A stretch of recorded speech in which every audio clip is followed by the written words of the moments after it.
Boa tarde, pessoal. Sejam bem-vindos a mais um encontro da ISA. Hoje a gente vai falar aí o tema inteligência artificial, analytics, machine learning aplicado à indústria, tá? Então temos aí nossos convidados, já estão aí atentos.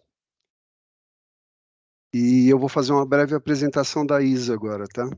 Então eu sou o Marcelo, faço parte da diretoria da ISA, né? Trabalho na Sabesp, então assuntos relacionados a saneamento é mais a minha área, né? Trabalho na Sabesp há 26 anos e trabalho com a área de tecnologia de informação, mais relacionadas à automação, né? A gente faz uma interface entre as demandas e as tecnologias de automação. Vou fazer uma breve apresentação aqui da ISA, né? Sociedade Internacional de Automação. Eu faço parte da diretoria aqui há alguns poucos anos, acho que eu sou o mais juvenil aí da equipe, né? Então, aqui, Sociedade Internacional de Automação é uma associação profissional sem fins lucrativos, fundada aqui em 1945, no estado da Carolina do Norte, Estados Unidos. Desenvolve normas técnicas, certificações profissionais, oferece educação através dos seus treinamentos, publica livros e artigos, realiza conferências e exposições, fornece programas de network e desenvolvimento de carreira para seus membros e clientes em todo o mundo. Atualmente, a ISA conta com mais de 40 mil membros, 450 mil clientes e é organizada em 8 distritos e 160 sessões ao redor do mundo e 44 países, tá? A gente pertence à seção do Distrito F, Distrito Brasil, seção mais antiga da América do Sul, mais de 30 anos de existência, responsável pelas regiões da Grande São Paulo, ABC e Baixada Santista. Realizamos eventos presenciais, virtuais, com qualidade técnica para o público presente. Realizamos treinamentos presenciais, à distâncias, palestras técnicas, com instrutores e palestrantes altamente qualificados aí. Nosso desafio é levar o nosso público à informação e qualidade. Aqui faz parte da diretoria, né? Diretoria que está fechando esse biênio agora. Nosso presidente é o Carlos Paiola, Carlos Guri, Edmir Batoni, Ana Cristina Rodrigues, Mônica Santana, Marcelo, sou eu, prazer, Ricardo Simonetti, Ricardo Afonso, Lucas Becker e Cláudio Garcia. Já temos aí a diretoria eleita para o próximo biênio, 24-25. Nosso presidente será o Carlos Guri. Alguns eventos presenciais já realizados na ISA São Paulo, seção São Paulo. Tivemos aí esse ano até, foi muito legal esse evento, que acho que foi o primeiro evento pós-pandemia, né? Que foi o simpósio, o 6º simpósio de automação da ISA. A gente já tem feito vários simpósios, a gente deu um break na pandemia aí, mas voltou ativa e foi um evento bem interessante aí, fizemos na Sabesp. Inovação e tecnologia, a gente tem aí alguns outros eventos em outras empresas. Evento técnico, foi feito o 4º evento técnico aí da ISA São Paulo e Enel, né? 3º encontro técnico da ISA São Paulo na Eletropaulo e outros eventos mais aí. Aqui alguns eventos virtuais já realizados pela ISA São Paulo. Tivemos aí o encontro Open Automation, conceitos e aplicabilidade, proteção industrial contra incêndios. Tivemos a evolução na instrumentação na indústria de processos, vantagens de se utilizar a arquitetura Edge Computing nas aplicações IoT, e gestão de informação de processos. A gente elencou aí alguns dos eventos que aconteceram.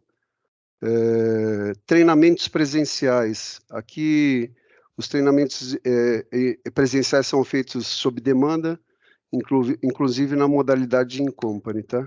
Então, aqui você tem a relação de alguns eventos que foram realizados, aplicando normas técnicas IEC 61131 na programação de CLPs, aprovando projetos de automação com bases financeiras, diagnósticos avançados na camada física de rede, Foundation Field Bus, diagnósticos avançados na camada física de rede Profibus PA, especificação de dimensionamento de válvulas de controle, gerenciamento de projetos de automação,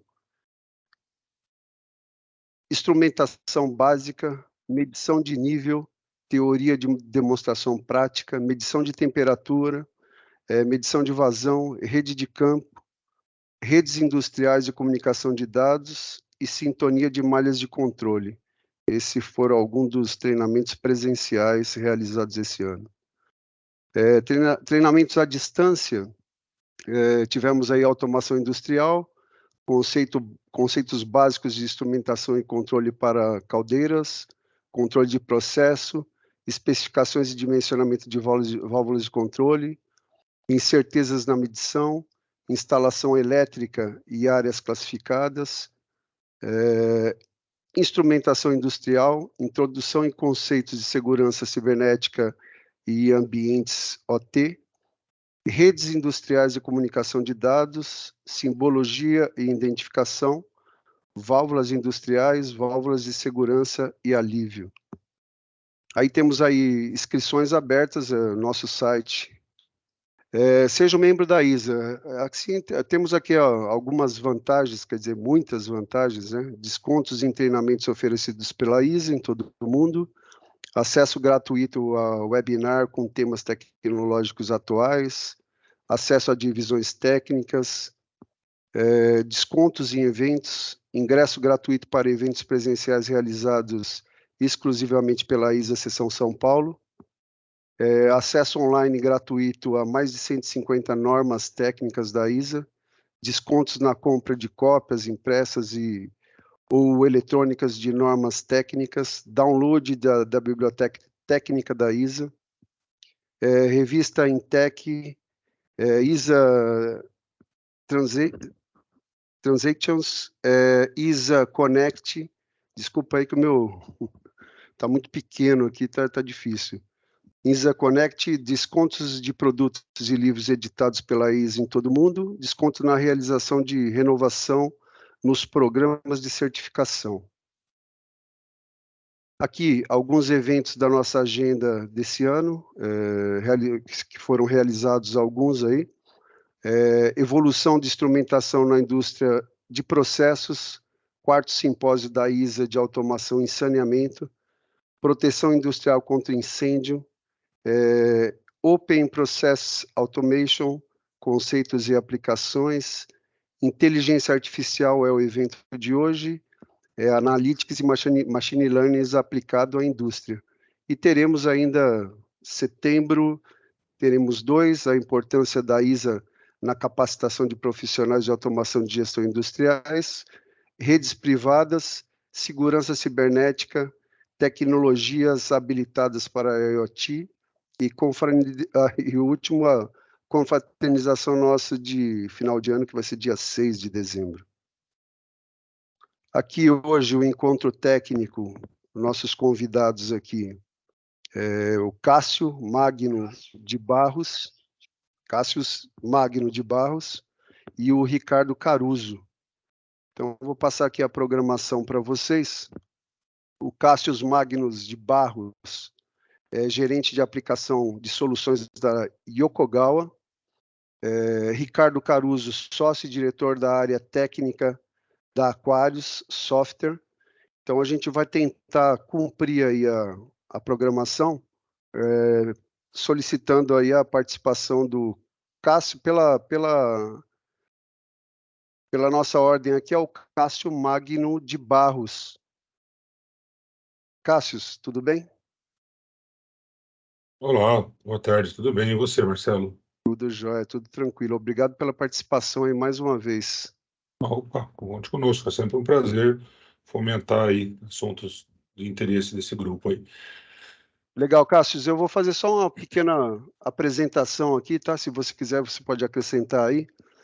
Mas o Cássius Magno de Barros é gerente de aplicações de soluções da Yokogawa, formado em engenharia elétrica com ênfase em telecomunicações, trabalha há mais de 15 anos na Yokogawa, América do Sul, exercendo a função de gerente de aplicações e soluções para linhas de instrumentos de processos, sistemas de controle, sistemas de segurança, gestão de ativos, analítica de líquidos, analítica de gases, tecnologia wireless, solução em nuvem, virtualização e inteligência artificial, e faz parte da sua experiência profissional também a multinacionais de setor químico, higiene e beleza, tá?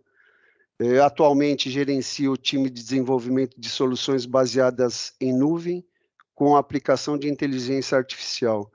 Ô, Cássius, fica à vontade aí, se quiser acrescentar mais alguma coisa. Não, perfeito, obrigado. Obrigado. Também, apresentação muito bem feita, obrigado. Queria, antes de mais nada, agradecer, né, a presença de todos, a oportunidade da gente discutir assuntos, né, de relevância para o grupo técnico, né, e principalmente alinhado com tecnologias aí, e novidades do mercado. Eu foquei a apresentação em técnica, tá? Os materiais que eu tenho é da minha empresa, mas a ideia é falar da tecnologia, comentar um pouco a respeito das vertentes e aplicação dessas tecnologias no setor industrial, tá? A gente hoje fala muito, conversa muito sobre indústria 4.0, inteligência, mas eu quis aplicar isso um pouquinho dentro do cenário industrial. Então, quando a gente fala de uso dessas tecnologias, a gente tem algumas vertentes que a gente enxerga. Uma parte é a parte de infraestrutura, a parte de construção, a parte operacional propriamente dita. Hoje nós vamos focar um pouco mais na questão da Smart Factory, né, que é onde a gente vai falar da questão de em que processos, em que tipo de controle, em que tipo de gestão, em que tipo de informação a gente consegue trabalhar dentro do ambiente industrial, focando em algumas vertentes, alguns pilares, né, que seria na parte de energia, na parte de life e na parte de materiais aí. Então, todas essas tecnologias, elas vieram, na verdade, para entregar respostas e trabalhar de uma forma que a gente chama de sinergia com o que existe no mercado. Então, quando a gente fala no passado de integrar informações de automação com SAP, com Microsoft Dynamics, era um mundo um pouco distante. Nós tínhamos que ter muitos recursos, existiam muitos silos. Cada sistema de controle, cada PLC, cada instrumento, cada protocolo ia gerando silos que eram de difícil de solução. Às vezes, dentro do mesmo fabricante, a gente conseguia resolver isso, mas existiam sempre limitações. Então, acho que o grande advento da digitalização de dados foi para diluir esses silos, tá?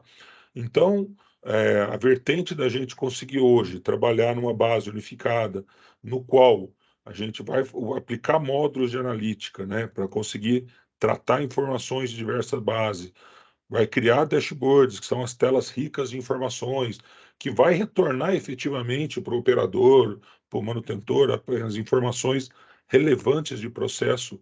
Então, parte de uma base onde a gente vai primeiro acessar essas informações, criar um data lake, criar uma cloud, criar uma fog, seja um Primacy, para conseguir trabalhar essas diversas informações e entregar os resultados. São muitos? São. Hoje, a quantidade de aplicações que a gente tem para inteligência artificial e machine learning vai desde você maximizar a vida de um sensor, simples sensor de analítica, até você conseguir integrar múltipla base de dados, de repente, para uma cadeia de supply chain. Então, o primeiro item que a gente pensa de aplicação da parte de digitalização é diluir os silos. Então, conseguir quebrar cada um dos sistemas que você tinha antigamente, que eram coletores, tratavam informações, DCS, historiador, equipamentos de monitoração, equipamentos de batelada, equipamentos da parte de IT, SAP, PI, conseguir ler essas diversas informações de diversos sistemas e trabalhar isso tudo como uma única fonte de dado, colocar todo mundo em pé de igualdade, quebrar esses diferentes silos, essas diferentes fontes, para tornar elas, como se diz, dados que vão poder ser curados e utilizados. Para quê? Pode ser para predição, pode ser para maximização de vida útil, pode ser para cálculo de performance, pode ser para planejamento de parada.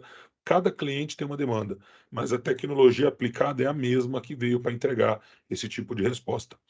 A premissa sempre vai ser conectar qualquer tipo de access, né? Então, independente do que você está trabalhando, se é um sensor, se é uma bomba, se é um dispositivo de elétrica, se é uma imagem, se você vai precisar, de repente, utilizar uma câmera para capturar a cor de um determinado produto ou volume, enfim, todas essas diferentes bases, diferentes instrumentos, diferentes fabricantes, seja Yokogawa, seja de Emerson, Honeywell, o que você tiver na sua base, gerando essas informações para que você consiga trabalhar, né? Então, alimentar. O que que vai alimentar? Por exemplo, o estado de uma válvula, o estado de um posicionador, ou então o estado de um motor, o estado de um redutor, o estado de um sistema de refrigeração, N informações, que vem da onde? Da instrumentação, que muitas vezes já é aplicado para a camada de controle. E agora a gente está utilizando isso também para fazer a parte de performance e análise, gerar esse mundo de dados para conseguir tornar isso palpável, um dado que vai gerar informações para que a gente consiga analisar. Então, essa transformação que ocorre dentro do cenário industrial pode atender vertentes que vão desde da questão de redução de emissão de carbono, gestão eficiente de energia, que hora é melhor consumir, que hora é melhor produzir, para quem produz energia, que hora é melhor jogar isso para o grid, pode ser as questões de convergência de tecnologia de informação, pode ser sim as questões de automação industrial, por que não aplicar a inteligência artificial para substituir um controle PID ineficiente ou um controle avançado que não entrega as respostas? Então, para cada demanda, seja de monitoração de equipamento, manejo de documentos, gestão de inventário, otimização e controle de processo, gerar somente KPIs para que os altos níveis de manutenção, planejamento, consigam ter dados estatísticos para fazer análise, e tudo isso vem para gerar informações e entregar respostas para essas demandas, mas sempre baseados no mesmo universo de sensores e equipamentos. Toda essa camada que a gente fala, ela vai passar necessariamente pela parte de gerenciamento de dados, onde a gente vai ter integração de dados. Então, aqui tomei a liberdade de chamar de Access Management, que ele vai praticamente acessar as informações, vai gerar e tornar isso de uma maneira visível, que você consiga entender esses reportes, esses diagnósticos, essas diversas informações que são geradas por diversas fontes. Então, se você pensar dentro de uma instrumentação tradicional, o instrumento tem a capacidade de gerar diagnósticos dele. Pô, legal. A ferramenta de gestão de ativos gera informações em cima do diagnóstico do instrumento. Legal. Uma solução de nível 3, por exemplo, pega informações do gestor de ativos e gera análises combinadas para equipamentos mecânicos. Então, um software de manutenção analisa a performance e o desempenho de um sistema de controle. Então, todas essas bases de informações podem alimentar um modelo que vai te entregar o quê? Disponibilidade, que vai te entregar previsão de falha, que vai te entregar análise qualitativa e quantitativa, bad actor, quais são repetidamente o equipamento que apresenta falha, se isso está ligado a uma condição de processo ou não. Então, ela começa a criar capacidade de relacional. É um termo antes da cognição, que a gente chama. E para poder visualizar essas informações, hoje já existem muitos meios. A Yokogawa tem o RAP dela, mas existe aí o último, o Meridian, o Ozzy Software, o IBM Máximo, SAP, Omega Pins e N informações. Então, no caso específico da Yokogawa, assim como outros players, essa consultoria, essa curadoria de dados foi foi para dentro da empresa. Ela, quando a gente hoje pensa em entregar dados, analisar dados, criar data lake, faz parte o desenvolvimento do broker, desenvolvimento do SOC, que vai acessar essas diversas fontes, ou para exportar dados, ou para entregar dados para ele. Pode ser que você tenha um sistema que monitora a temperatura numa esteira de transporte, e você precisa integrar isso com um SAP HANA.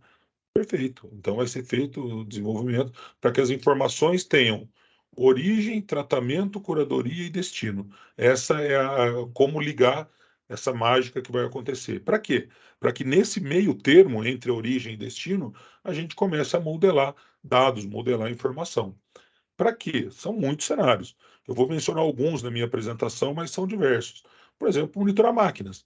Então, se você precisa monitorar o estado de uma máquina, o estado de um sistema de eh, empacotadeira, o estado do equipamento que faz uma adesivagem, uma impressão, eficiência, tempo de parada, análise física, ok. É possível que a gente acesse esse tipo de controlador que está no equipamento ou que está concentrado numa base para te entregar informações de IoT ou, no mínimo, dashboards que você vai conseguir analisar quais desses equipamentos entregam a melhor performance. Se não entrega, qual é a recorrência ou o tipo de ocorrência que tem que gera esse problema no equipamento. Quando a gente fala em gerar informação, a gente já pensa, cara, mas como isso vai voltar para mim? Como no passado, né? Aquelas telas que entregavam alarme 01, alarme 02, alarme 11, não. São dashboards customizados para cada tipo de demanda, para cada tipo de cliente, para que a machine learning colete essas diversas informações de diversas formas, analise e gere resultados e envie isso para dentro de um modelo didático, de fácil análise.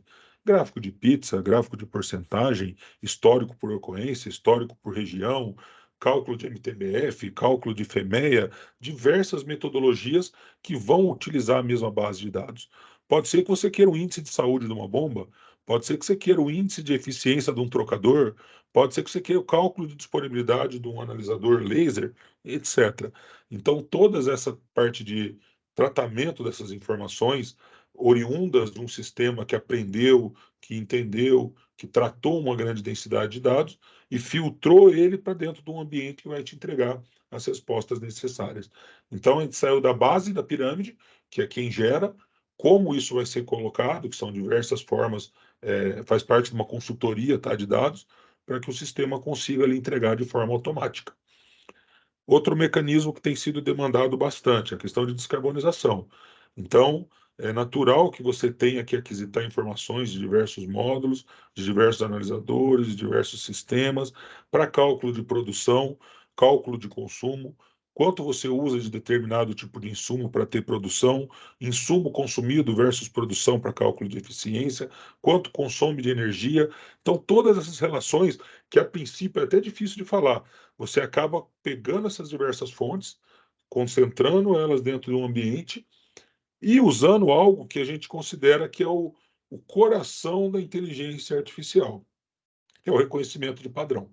Os algoritmos de reconhecimento de padrão vão, dentro dessa nuvem de dados, entender quais são realmente relevantes, qual realmente apresentam impactos e te entregar essa curadoria. Então, dentro do universo de informações, de bases, ele vai começar a inteligência a identificar qual deles mantém relação com o output desejado para conseguir te entregar de maneira didática, em dashboards, o que você precisa. Por quê? Produção, relação de energia, até mesmo controle de processo. Se você consegue entender padrões, é normal que você tenha informe para o sistema o que você tem de entrada, o que você deseja de saída e onde ele consegue atuar.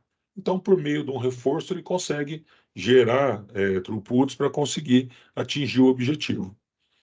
Numa ordem escalar, diria que isso corresponde a 30% das demandas para sistemas com inteligência artificial, está a questão de monitoração de energia. Começando de um simples equipamento, começando de uma simples unidade, entender o seu cenário primeiro, quem consome, por que consome, que hora que consome, quem são os maiores vilões dentro de uma empresa. Hoje, os sistemas já estão implantados. Já existem cabines de segurança, com sistemas de segurança elétrico, com monitoração online. Só que entender essas relações dos cenários, como cada equipamento se posiciona durante sua produção, durante uma situação normal, durante uma situação de crise, é um desafio. Então, alimentar um sistema com essas informações de quanto cada equipamento consome, de quanto está a sua produção, sua marcha de produção, quanto ao custo de energia em relação à hora, permite aos sistemas de inteligência artificial entregar dentro desse ambiente a relação de eficiência por máquina, consumo por máquina, ao ponto de te apontar qual a relação ou a melhor relação para evitar cenários de alto desgaste. Com a análise pontual, a gente pode falar já num nível maior, que é o nível Enterprise, que aí entra a parte que a gente chama de EMS, que é o Enterprise Energy Management System, que já vai entender, dentro do cenário dos diversos equipamentos, como eles se comportam dentro da sua fábrica, como está a eficiência do equipamento, a correlação dos equipamentos, como está esse deslocamento de energia em relação ao dia, em relação ao mês, em relação ao histórico ou em relação ao planejado. A ideia de você ligar todos os insumos da autônoma de automação, energia, a parte de águas, equipamentos, até mesmo ar, poluição, para dentro de um sistema, para que ele consiga entregar os diversos cenários. Seja a monitoração de condição, os equipamentos estão envelhecendo, estão consumindo mais ou poluindo mais, seja para a parte de cálculo isso para dentro da indústria, a parte civil, seja para a parte industrial, o quanto isso está impactando ou onerando em termos de custo para a produção, para que a gente consiga trabalhar nas camadas de hardware que você já possui, software instalado para fazer essa gestão, e isso trabalhando em ambiente de nuvem. Para quê? Para que esses dados possam ser fonte de uma consultoria para entregar respostas para você. Então, o cenário, quando a gente pensa, ele vai escalando. Começamos de uma unidade, de um equipamento. Desse equipamento, a gente já começou a trabalhar com todos os insumos. Desses insumos, a gente começou a. Mas a ideia da indústria, né, 4.0, é maximizar as soluções, mais do que um discurso bonito, a gente conseguir consolidar a base de dados. Então, relação de produção, vamos imaginar um produtor de um determinado fertilizante. Se você entende a demanda de fertilizante em relação ao tempo, a sazonalidade de produção, isso vai dar um ganho tremendo para ele. Se você entende isso em termos de smart grid, de energia, de água, consumo de água, um ganho tremendo também. Então, isso permite a gente trabalhar de uma maneira macro, mas dentro da automação, trabalhar na otimização da planta. De cara, eu acho que o principal recurso seria esse. E dentro desse cenário, a maior dificuldade que existe é conectar a parte do chão da fábrica mesmo, né? Conseguir entender a importância ou a relevância que um determinado medidor de vazão apresenta por apresentar baixa performance. Então, ele não performa bem, a malha não roda em automático, o operador satura determinado componente para que o processo possa executar, resultando, no final da cadeia, você tem um consumo gigante por um medidor que não está operando adequadamente. Então, quando você conecta o chão de fábrica, leva a informação do impacto, tanto o pessoal da manutenção, quanto o pessoal da operação, quanto o pessoal da gestão, passa a entender a questão da performance e o impacto da performance dentro do ambiente de automação. Você passa a entregar a correlação, mais ou menos de uma forma virtual. Você mostra como está o equipamento agora e como está a saída do processo, e simula se aquele equipamento estivesse de uma forma operando conforme o desejado, qual seria o impacto e qual seria o output, o quanto você poderia estar dando de ganho. Aquela história, eu estou batalhando tanto para otimizar um reator, sendo que, na verdade, o problema é um analisador, uma sonda do analisador paramagnético que não está entregando eficiência, portanto, não sei quanto tem de oxigênio adequadamente, estou trabalhando com a válvula aberta. Então, a inteligência artificial passa a te entregar essa capacidade de você fazer esse entendimento. Outras várias características para a indústria é a capacidade de você utilizar a parte de reconhecimento de imagem. Aqui eu exemplifiquei com Visual Inspection, mas a grande tacada disso daqui é você conseguir, por exemplo, reconhecer é, imagem de queima, imagem de emissão numa chaminé, imagem de deslocamento de órbita num sistema de vibração, você conseguir utilizar o que antes era somente tratado no domínio humano para uma forma digital. Então, a inteligência artificial permite que, por meio de imagem, câmera, a gente consiga identificar e caracterizar sinais de automação.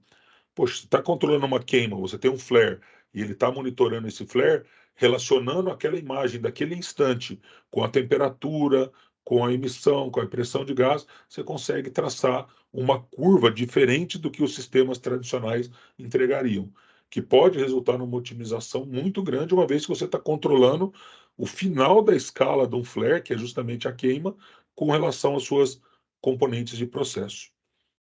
Tudo isso que a gente entrega, a capacidade de você gerar esses dados, permite a gente trabalhar com o famoso gêmeo digital de uma forma eficaz.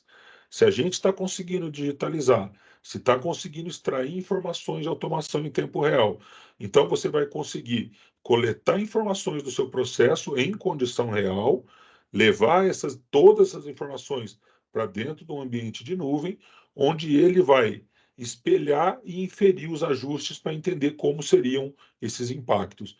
Mais do que fazer um gêmeo digital para treinamento, um gêmeo digital para modelagem estatística, os modelos de inteligência artificial permitem que você entregue informações e crie cenários que ele vai alimentando e entendendo ao longo do tempo, e por meio desse reforço consegue te entregar condições, simulações, usando o que existe de mais moderno na tecnologia de gêmeos digital.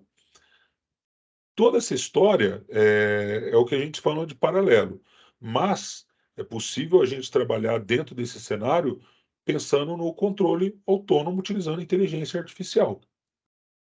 Hoje existe dentro, estou falando de um caso que eu sei da Yokogawa, que a gente teve um artigo publicado recentemente, de um sistema que controlou um processo industrial por 24 horas, 35 dias e agora um ano, usando somente a parte de inteligência. Não usou algoritmos PID, não usou a parte de controle avançado, porque as quantidades de variáveis eram muitas e você precisava de uma sintonia rápida para não ter escoamento. No caso, começou com uma torre de destilação, mas poderia ser aplicado.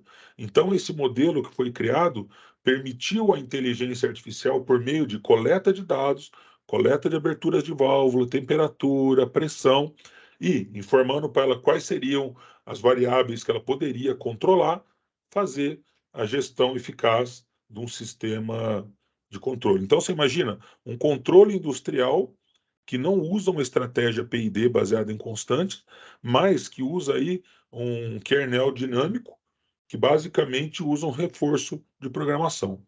Eu não citei aqui, tá? Exemplifiquei, foi desenvolvido o caso específico, eu vou comentar dele, mas para esse modelo foi criado esse demonstrativo aqui.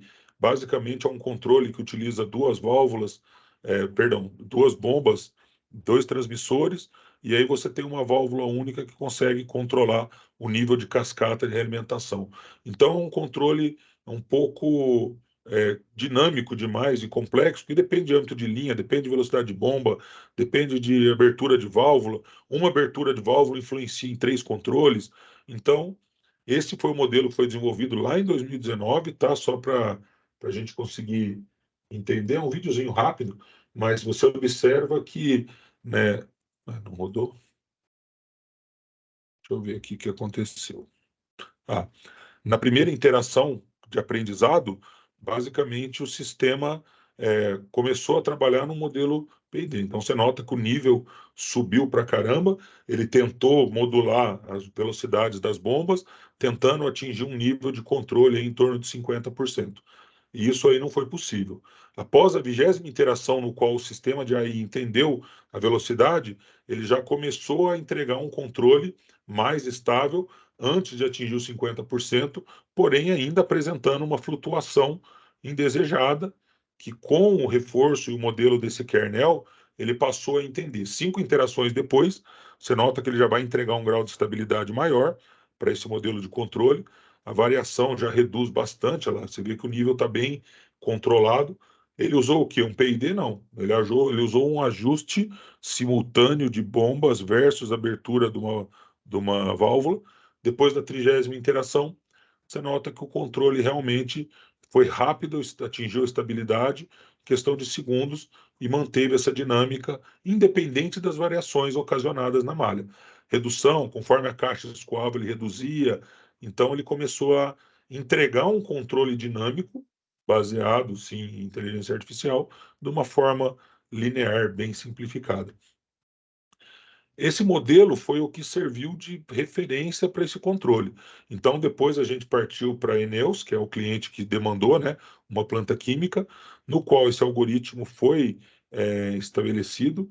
Aqui depois tem os links, tá, dessas matérias que eles detalham cada uma delas, e que rendeu para a gente um prêmio aí de automação, justamente um prêmio de honra lá no Japão, por ter conseguido aplicar a inteligência artificial ao que seria um nível maior de controle na indústria. Porém, todos os níveis que eu comentei antes são níveis que sustentam isso. Na visão de entendimento, a camada mais rica está associada a isso. Então, dentro do seu processo, você sempre vai ter os seus access e sempre vai ter o retorno, que é o seu DCS, para as ações de controle, onde você vai tirar os reportes, as ações de cada controle. Porém, existe uma camada muito rica abaixo disso, que vai coletar esses dados históricos, que vai processar esses dados, filtrar essas informações, sejam dados manuais ou sejam dados pelo sistema, vai fazer reconhecimento de algoritmo utilizando machine learning. Dentro desses dados, você quer o quê? Um controle PID? Não. Quero melhor eficiência energética? Maximização de vida de ativos, então, etc. Tá? E aqui a gente consegue, por exemplo, trabalhar com estatística linear, adotada com base em dados instantâneos, e com modelos de reforço, que vai permitir a machine learning, a inteligência artificial, adotar e entender esses modelos para entregar análises offline, se você precisa entender o cenário e um comportamento, ou se você precisa trabalhar com informações online, por exemplo, para controle de processo. Toda essa história que eu apresentei, ela gira em torno do reconhecimento de padrão. Então, esse reconhecimento é a capacidade de, nessa nuvem de dados que foi gerada, entender o que são os padrões desejáveis. Nesse caso que eu estou exemplificando, ele relaciona algumas características.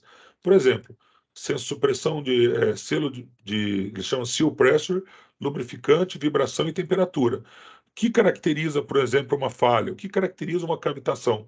Então, por meio dessa associação, ele categoriza as informações e separa o que seria uma falha supercrítica e o que seria uma falha crítica, que é uma falha de processo. Por meio do quê? Reconhecimento de padrão. Ela é o core que vai permitir a gente trabalhar com diversos itens.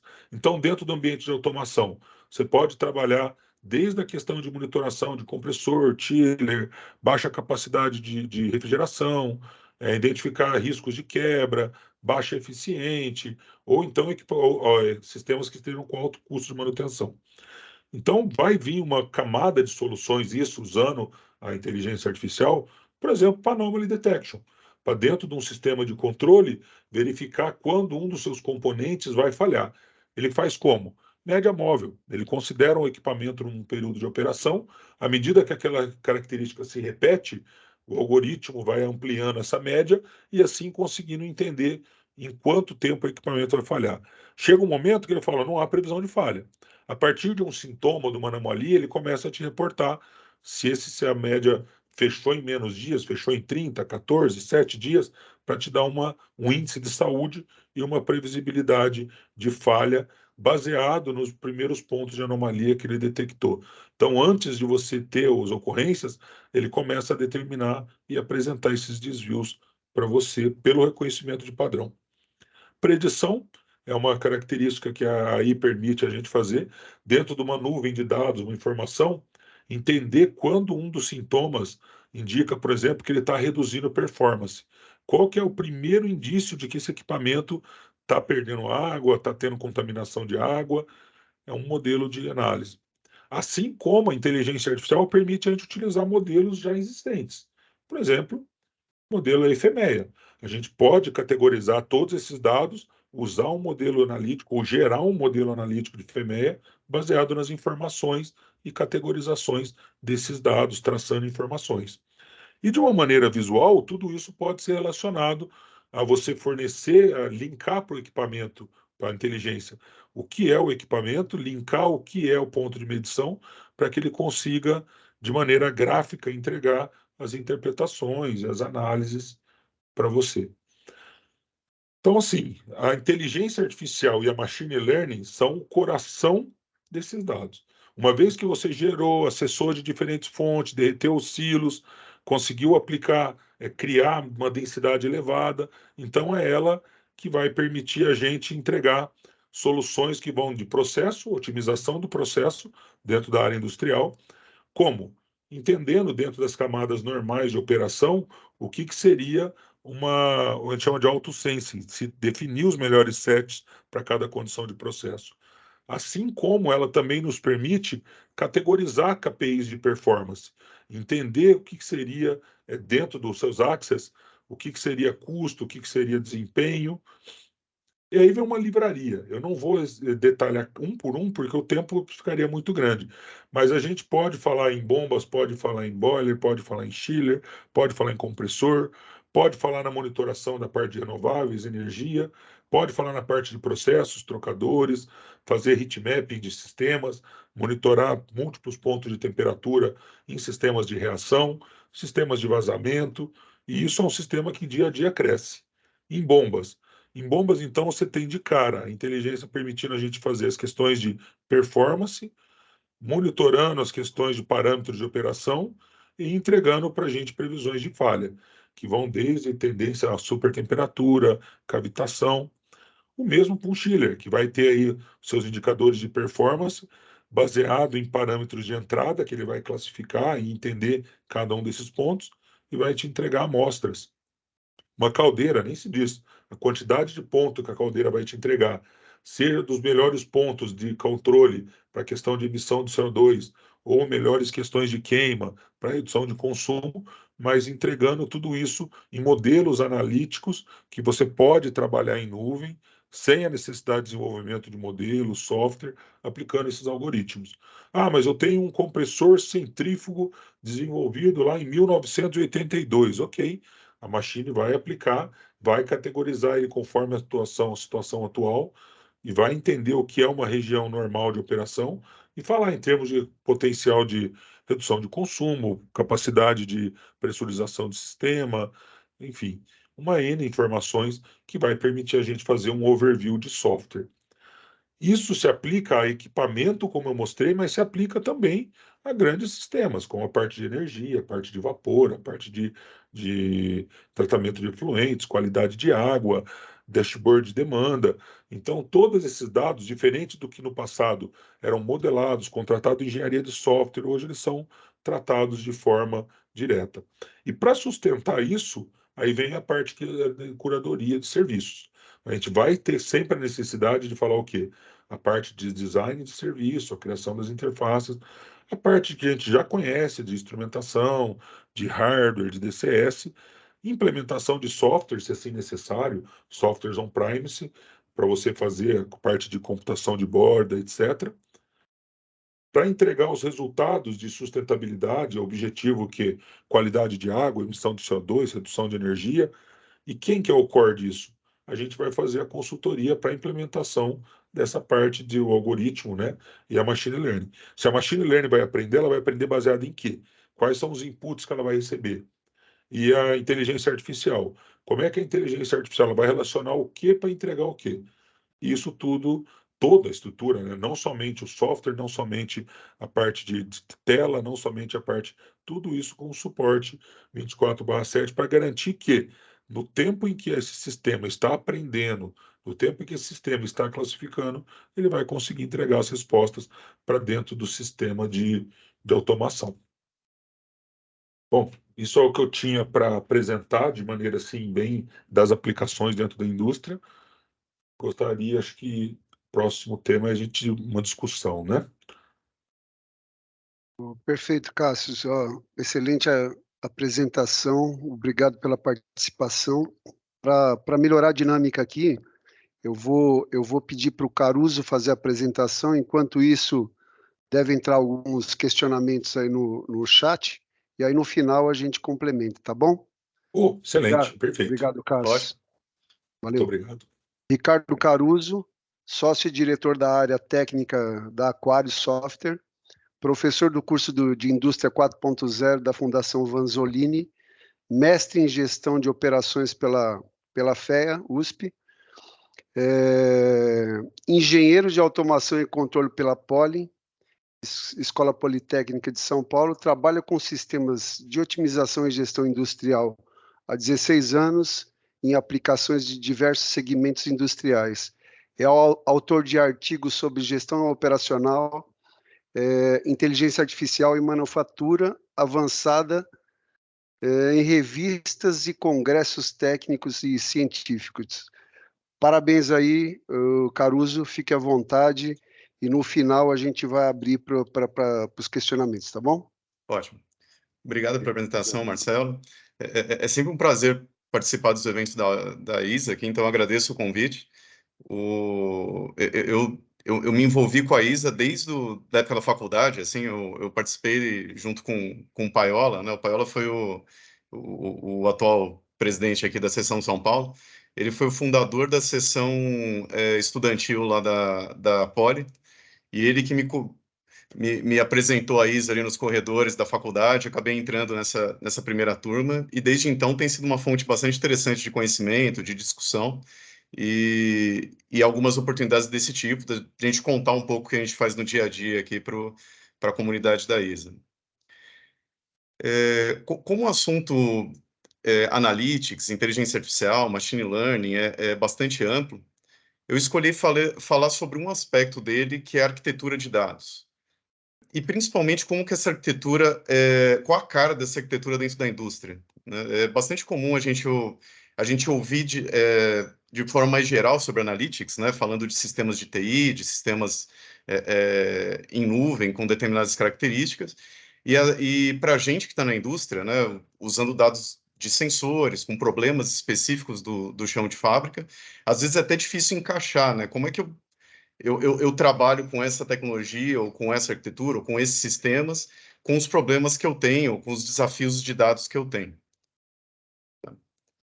Então, a primeira pergunta que eu trago aqui é o que é a indústria 4.0, né? E eu vou mostrar para vocês o que isso tem a ver com analytics e com dados, né? Traz para a operação. Eu estou trazendo aqui uma resposta de um artigo da CATEC, que é a Academia de Ciência e Tecnologia da Alemanha, que foram os inventores aí do termo indústria 4.0, não os pioneiros dessa área. E eles têm dois artigos interessantes sobre maturidade, um de 2017, outro de 2020 ou 21, e eles estão disponíveis na internet. Então, se vocês tiverem interesse, é só buscar aí que vocês encontram. E ele traz como principal objetivo da indústria 4.0 encurtar o tempo entre um evento qualquer que acontece na minha indústria e a ação, né, a resolução ou a ação relacionada a esse evento. Tá? Então, quando a gente fala de evento, né, principalmente quando a gente está mais no dia a dia de fábrica, do chão de fábrica, é comum a gente pensar em eventos de manutenção, né, quebra de equipamento, problema de sensores, indisponibilidade de sistemas. Mas o artigo fala de eventos de uma forma mais ampla. Eu posso ter eventos do supply chain, eu posso ter uma quebra de fornecedor, eu posso ter uma mudança de hábito de consumo do meu cliente, e tudo isso, de certa forma, impacta a produção, impacta o comportamento do chão de fábrica. Então, eles dividem essa ação que vem depois do evento, né, da detecção do evento, em 4 fases.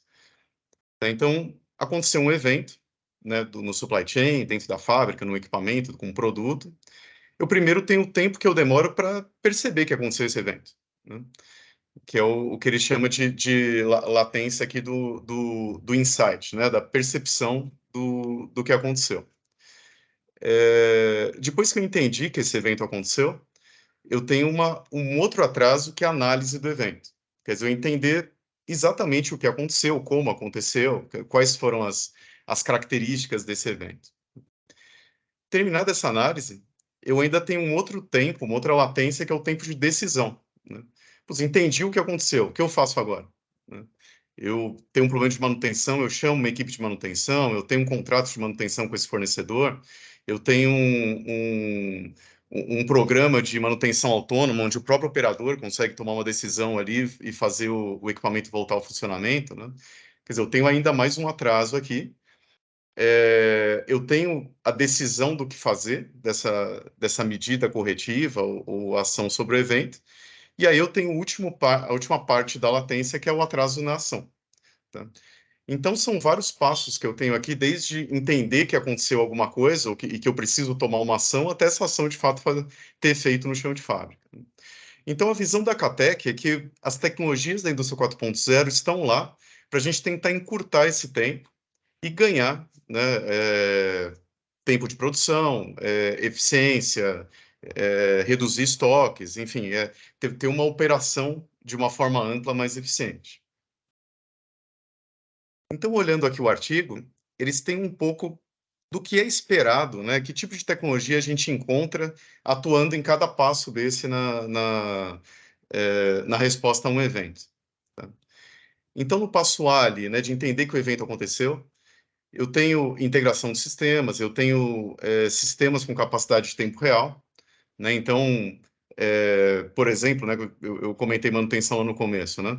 Então, eu tive uma parada de equipamento, né? Se eu tiver uma parada de um equipamento que está totalmente isolado, quer dizer, ele não tem nenhuma integração com sistema nenhum, só o operador local ali que está na frente do equipamento vai conseguir saber que isso aconteceu e ele vai ter que tomar uma série de ações, né? Avisar a manutenção, tomar ação, enfim, isso fica na mão dele, né? E eu tenho esse tempo para ele gerar essa ação.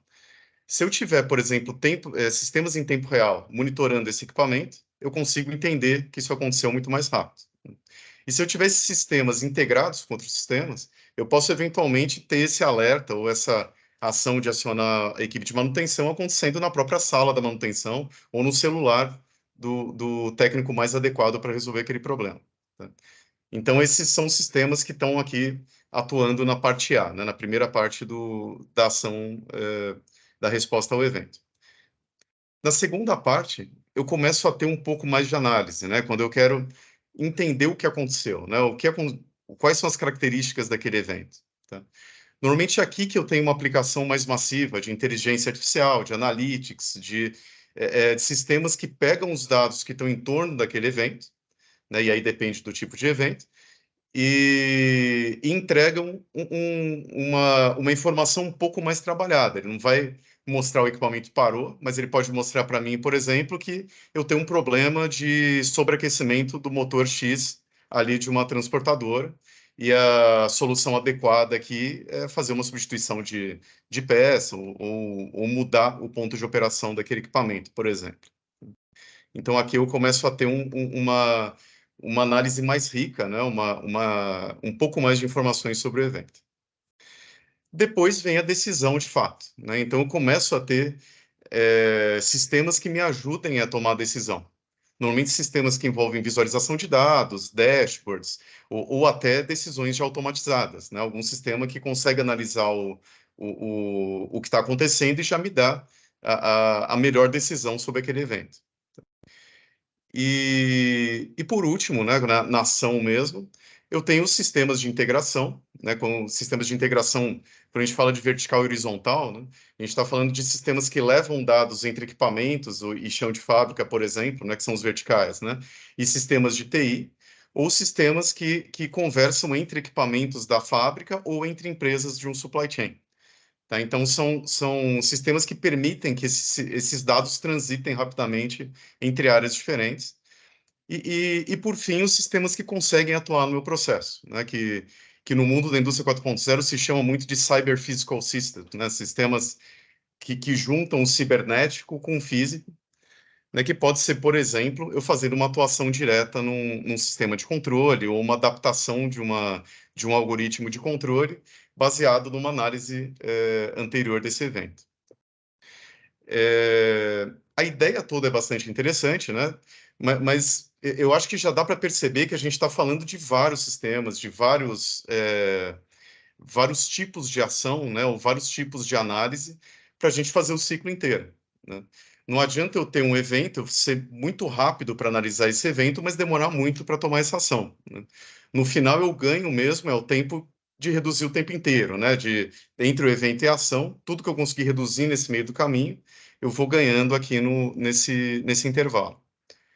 E para cada tipo de processo, cada tipo de indústria e cada tipo de evento, eu tenho um comportamento um pouquinho diferente disso tudo, né? Vamos pensar, por exemplo, eu dei um exemplo ali do sistema de manutenção, mas digamos que eu esteja falando de uma planta de açúcar e álcool, e o meu evento foi uma chuva inesperada que impediu que eu pegasse, que a área agrícola ali, né, fizesse a colheita da cana e trouxesse para minha planta, né? Então eu tive um evento que impediu que eu fizesse isso, e esse evento vai ter um impacto na minha moenda, por exemplo, né? Eu vou parar de receber cana em algum momento, eu vou ter que parar a moagem e eu começo a ter uma parada em escala da minha planta inteira, né? Então, quais sistemas eu tenho envolvido aqui, né? Eu não estou falando de uma parada num sistema, num equipamento que está dentro do meu sistema de automação, mas uma informação meteorológica que está fora da minha planta, num sistema meteorológico, num sistema de monitoramento logístico, ou até um IoT que eu tenho na área agrícola. Então, percebam que isso pode ter várias caras, né? Eu posso precisar de várias integrações e de dados que vêm de lugares diferentes para tomar uma decisão mais assertiva para eventos mais gerais, tá? E com isso vem a necessidade de a gente pensar numa arquitetura de dados, tá? Quando a gente fala de analytics, né, e dentro de projetos de analytics, né, a gente pode ter o uso de machine learning, inteligência artificial, para tomar decisões e analisar esses dados. A gente normalmente precisa pensar em como motivar uma série de projetos diferentes de dados que consigam conduzir a operação inteira, né, para uma condição aí de ação mais rápida. Eu vou trazer um outro gráfico aqui. Primeiro, falar de origem de dados, né? Eu já dei alguns exemplos aqui no começo, mas quando eu falo de dados, né, quer dizer, eu preciso de uma arquitetura de dados e eu preciso de dados para tomar essas decisões, né? De onde vêm esses dados que eu preciso? Tá? Vem de vários lugares, vários sistemas e muitas vezes de várias empresas diferentes, mas a gente consegue dividir mais ou menos em grandes grupos de sistemas, né? Primeiro, a gente tem os sistemas tipicamente da TI, são esses sistemas transacionais, né, que eles conduzem os processos de negócio. A gente tem 4 grandes sistemas que hoje se chama muito de backbone de TI, né, de espinha dorsal da TI, que eles têm grande parte dos processos do mundo industrial, tá? Que são os sistemas ERP, né? A gente tem vários ERPs aí bastante usados, Dynamics, SAP, Oracle, TOTOS, né? Que são basicamente os sistemas que têm o coração do negócio, né? A gente tem desde o pedido, né, ou da minha previsão de vendas, que vai dar origem a todas as necessidades de produção, né, ordens de produção, tudo mais, até normalmente parte da informação da entrega, de estoques, de supply chain. Essa história, normalmente, que a gente conta desde o pedido até o faturamento do pedido, é a grande responsabilidade dos sistemas ERP. Sistemas ERP comerciais, né, muitas vezes eles têm embutidos sistemas de manutenção, sistemas de gestão de estoque, outras capacidades que acabam sendo interessantes por já estarem integrados nos meus sistemas financeiros, tudo mais, e gerando uma série de informações. Então, o ERP é uma grande fonte de informação aqui de análise de dados industriais. Um outro que faz parte desse backbone é o CRM, que são sistemas de relacionamento com clientes. Tá, normalmente ali eu tenho a lista de clientes, né? Eu tenho quais são as transações que eu fiz com aqueles clientes, o que eu espero receber de pedidos daqueles clientes, eu tenho previsões de vendas, eu tenho uma série de informações que também afetam bastante a nossa operação. Eu tenho também os sistemas PLM, né, Product Life Cycle Management, que normalmente tem as especificações de produto, tá? Esse termo PLM, ele é muito mais usado em processos de manufatura discreta, então, provavelmente, se tiver alguém aqui da área automotiva, de eletrodomésticos, né, com certeza vai ter familiaridade com esse termo, tá? Mas todo tipo de indústria gerencia dados de produto, tá? Muitas vezes dentro do sistema de laboratório, isso é comum em farmacêuticas, em empresas químicas, né, dentro do LIMS, né, do sistema que gerencia o laboratório, e muitas vezes em outros sistemas, mas o sistema que tem a função de PLM, né, chamando PLM ou não, ele é o responsável por dizer o que significa ser um produto específico para a minha manufatura, né? Digamos que eu vou fazer um medicamento que tem uma receita específica, né, na minha indústria farmacêutica. O PLM é o responsável por ter a receita desse medicamento, quais são os limites de especificação, quer dizer, o que é considerado um medicamento com qualidade adequada, qual que é o processo que eu preciso fazer para essa produção, tá? E quando eu tenho uma mudança desse processo ou crio um produto novo, normalmente é a responsabilidade do PLM documentar esse produto novo e reportar isso para os outros sistemas. E o sistema MES é o sistema da manufatura mesmo, quer dizer, é o sistema que pega as ordens de produção do RP, pega toda a informação do que eu preciso produzir e acompanha o que aconteceu no chão de fábrica.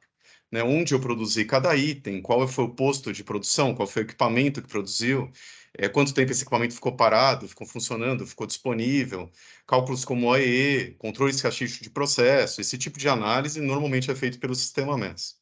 Tá?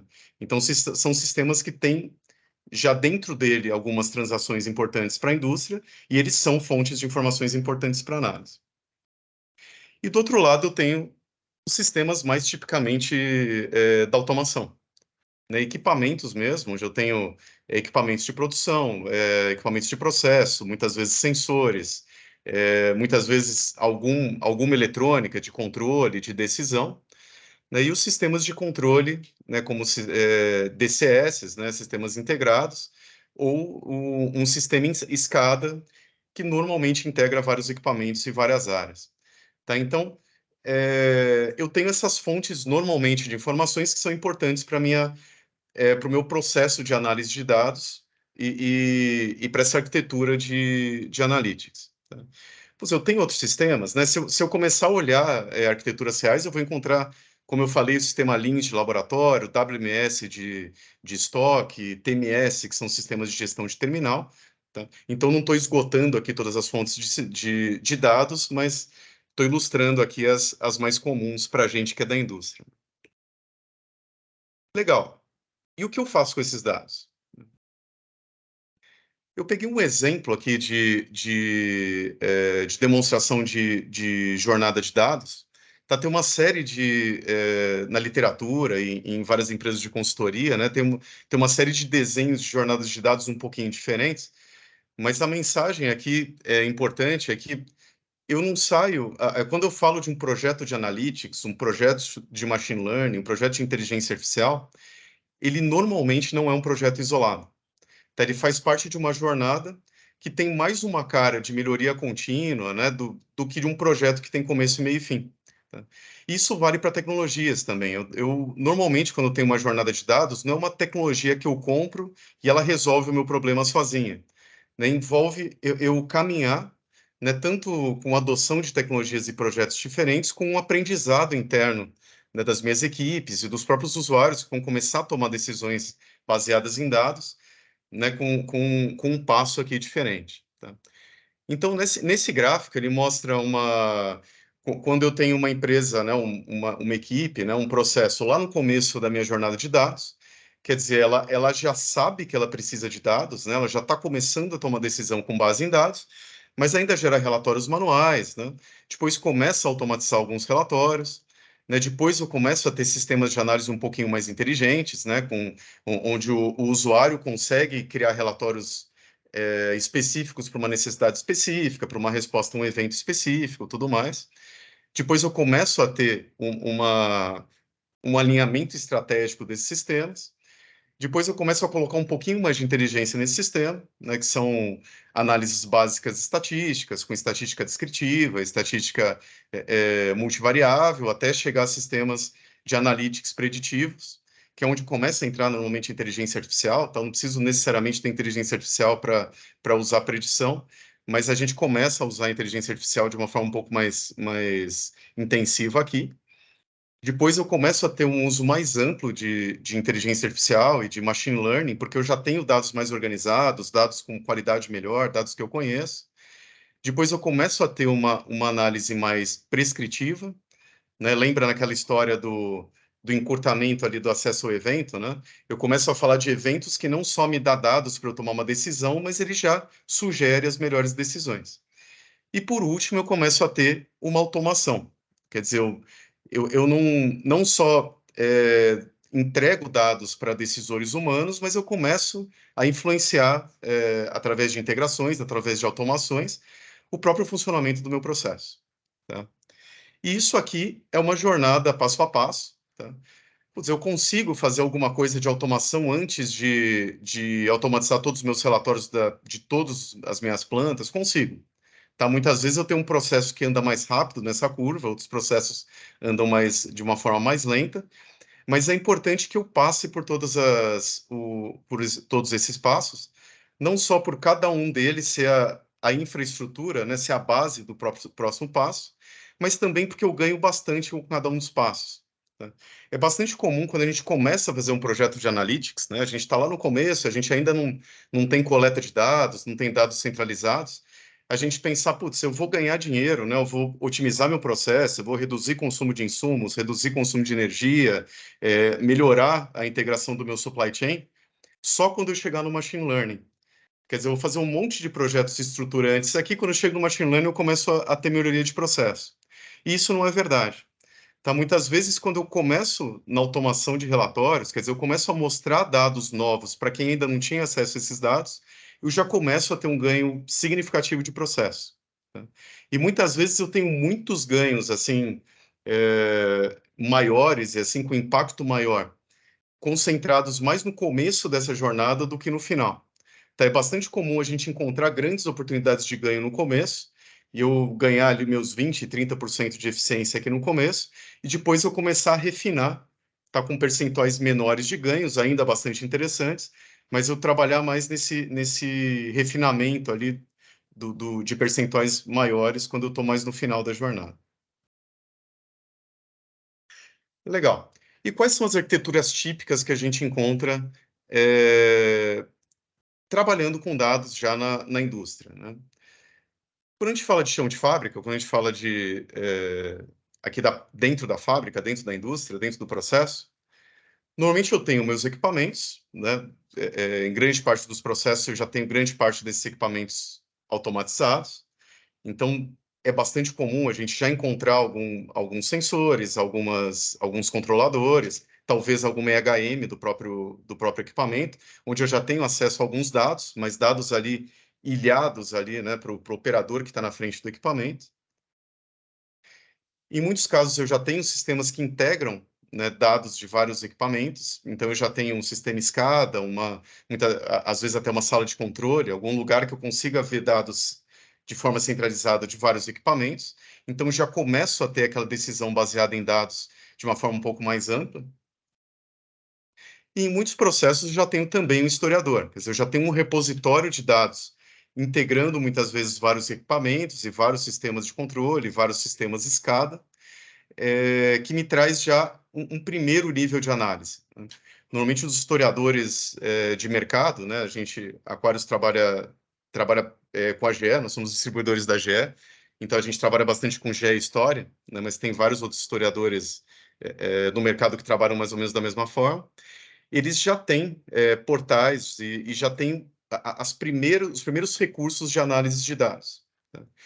Então, é bastante comum a gente ter isso, né? E depende muito do tipo de indústria e do processo, né? Quando a gente fala, por exemplo, em petroquímicas, na área de óleo e gás e muitas empresas de saneamento, a gente já vê isso aqui mais ou menos bem resolvido. Às vezes, eu fiz esse desenho aqui de propósito, não integrando um equipamento, né? Às vezes a gente já tem um SCADA, mas ele não abraça todas as áreas da planta. Eu já tenho um historiador, mas ele ainda não tem todos os dados de todos os meus processos. Mas eu já tenho essa arquitetura começando a ser montada, né? Muitas vezes, quando eu estou na manufatura discreta, isso já é um pouco mais incomum, tá? Eu já tenho um pouco mais de sistemas ilhados, tá? E eu tendo que fazer essa escala de pegar dados dos equipamentos e trazer para sistemas centralizados de análise. Tá? Mas aqui eu já tenho o início aqui dessa arquitetura de dados. Tá? Isso também é verdade do lado dos sistemas de TI. Tá? Eu acho que muitos de vocês devem usar no dia a dia algum sistema de BI, tá? Ou criando mesmo relatório, já mão na massa, ou como usuário mesmo, né? Eu tenho alguns relatórios prontos ali num portal para usar. E esses sistemas de BI, eles normalmente já estão numa arquitetura de análise, né? Então, digamos que eu tenho aqui meus sistemas mais corporativos, né? Eu peguei aqueles 4 ali que eu citei, e eles já têm um processo, né, que normalmente é chamado GTL, né, extração, transformação e carregamento, que é um processo de pegar das bases de dados, né, desses bancos de dados, desses sistemas, os dados que são mais importantes, e reorganizá-los de forma que eles façam sentido juntos, né? E que esse banco que organiza os dados, né, para eles fazerem sentido juntos, normalmente é chamado de Data Warehouse, né? Ele é um bancão com dados organizados, e ele é a fonte de dados dos sistemas de BI, que normalmente são sistemas que já têm um front-end, né? Você já consegue fazer um dashboard, manipular dados, tudo mais, né? As plataformas de BI de mercado, né? Se eu falar Tableau, ClickSense, Power BI, naturalmente eles permitem que você faça uma conexão direta. Eu posso ligar o meu Power BI diretamente no banco do meu SAP e fazer um relatório direto do SAP, tá? Mas sem essa arquitetura aqui do Data Warehouse no meio do caminho. Mas ele acaba virando uma ferramenta de relatório do SAP, né, e não um sistema de analytics com dados um pouco mais amplos. Então, essa arquitetura é bastante comum, a gente já vê implantada, muitas vezes já em nuvem, né, na maioria das empresas, e mais recentemente a gente tem visto a adoção dos data lakes. Tá? Uma pergunta bastante comum que eu ouço, né? Tá, mas Data Warehouse e Data Lake não é a mesma coisa? Não é a mesma coisa, tá? O Data Lake, normalmente é um grande repositório de dados não estruturado. Lembra que eu falei que o Data Warehouse eu organizo os dados, né, do RP, do MES, de forma que eles façam sentido junto? O Data Lake é um sistema que eu não preciso organizar os dados para armazenar lá. Tá? Então, qual que é a vantagem de ter um sistema desse? Muitas vezes ele é o primeiro passo de analytics quando eu quero jogar, por exemplo, meus dados na nuvem. Né? Digamos que eu tenho um RP on-premise, tenho um sistema de método na minha planta, eu quero carregar isso numa nuvem para depois criar sistemas de análise. Tá? Mas eu ainda não quero organizar esses dados, eu não quero ter esse trabalho nessa fase. Eu posso carregar isso num data lake, né? Ele vira uma série de arquivos ali, e muitas vezes ele pode, do data lake, ir para o data warehouse, quer dizer, fazer o caminho ali que eu faria antes para organizar esses dados. Além disso, um data lake ele consegue receber dados não relacionais, não estruturados, né? Então, o Cassius deu um exemplo interessante ali de análise de imagem, né, para processo, né? Eu consigo armazenar imagens no data lake, eu consigo armazenar textos no data lake, enfim, dados de streaming qualquer, né? Por exemplo, um dado de um sensor em tempo real. Então, muitas vezes eu consigo armazenar esses dados no Data Lake como um estacionamento, né, como um banco de dados intermediário, para eu criar minhas análises mais avançadas, né? Eu quero criar um sistema de machine learning para entender, por exemplo, com base em dados em câmera, quando eu tenho um produto ruim ou um produto bom na minha linha de produção. Tá? É bastante comum eu armazenar dados de imagens nesse Data Lake e depois eu analiso, eu entendo essas imagens, uso o machine learning e uso esse algoritmo depois para gerar resultado, por exemplo, num sistema de BI, num dashboard. Tá, então, essa arquitetura aqui é uma arquitetura bastante comum em sistemas de TI. Tá? Bom, tendo essas duas arquiteturas, né, e a empresa, provavelmente, muitos de vocês já têm parte ou tudo, né, tudo que eu falei até aqui, quais que são os grandes gaps, né, quais são os desafios que a gente vê no dia a dia quando eu falo de usar essas arquiteturas ou esses sistemas para análise industriais?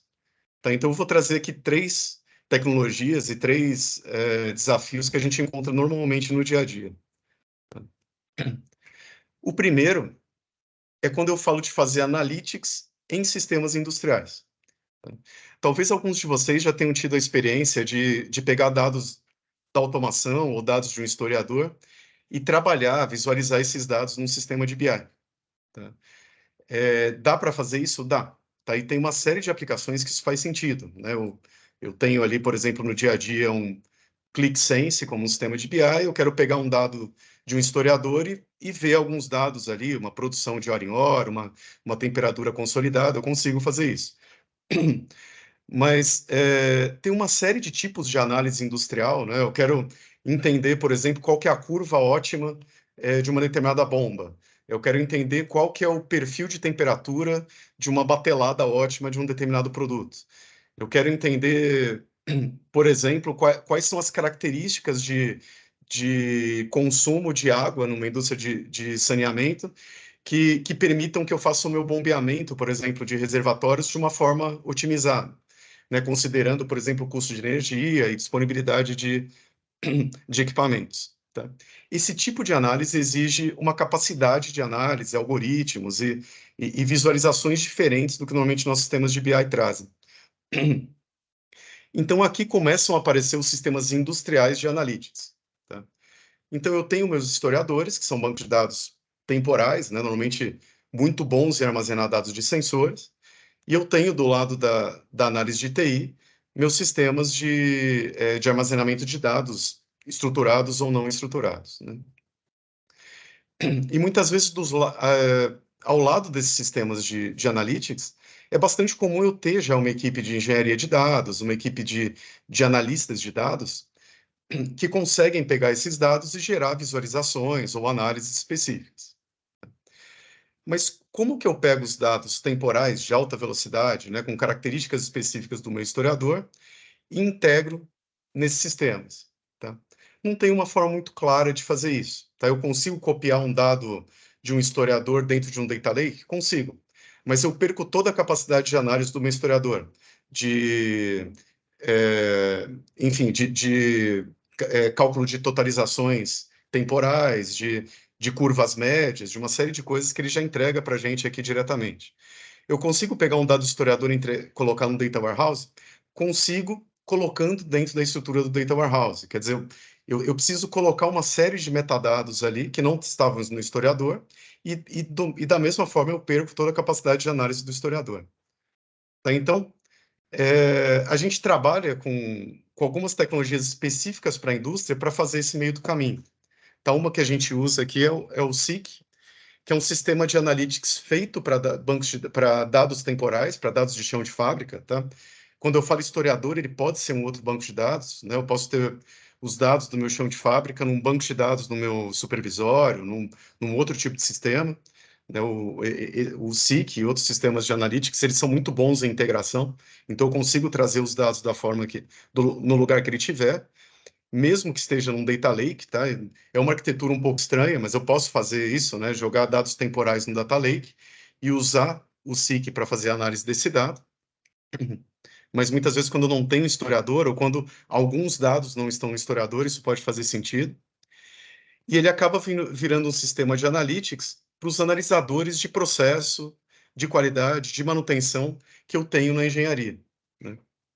É bastante comum a gente ver na prática, né, a gente ter sistemas de BI bastante sofisticados sendo já implantados, ter sistemas historiadores, né, com uma série de dashboards, uma série de capacidades de análise implantadas, e o pessoal de manutenção, processo e qualidade tendo que gerar as análises no Excel, ali numa planilha, em outro sistema, porque esses sistemas eles não são muito fáceis de integrar, ou eles não têm dados que ajudem nesse tipo de análise. Tá?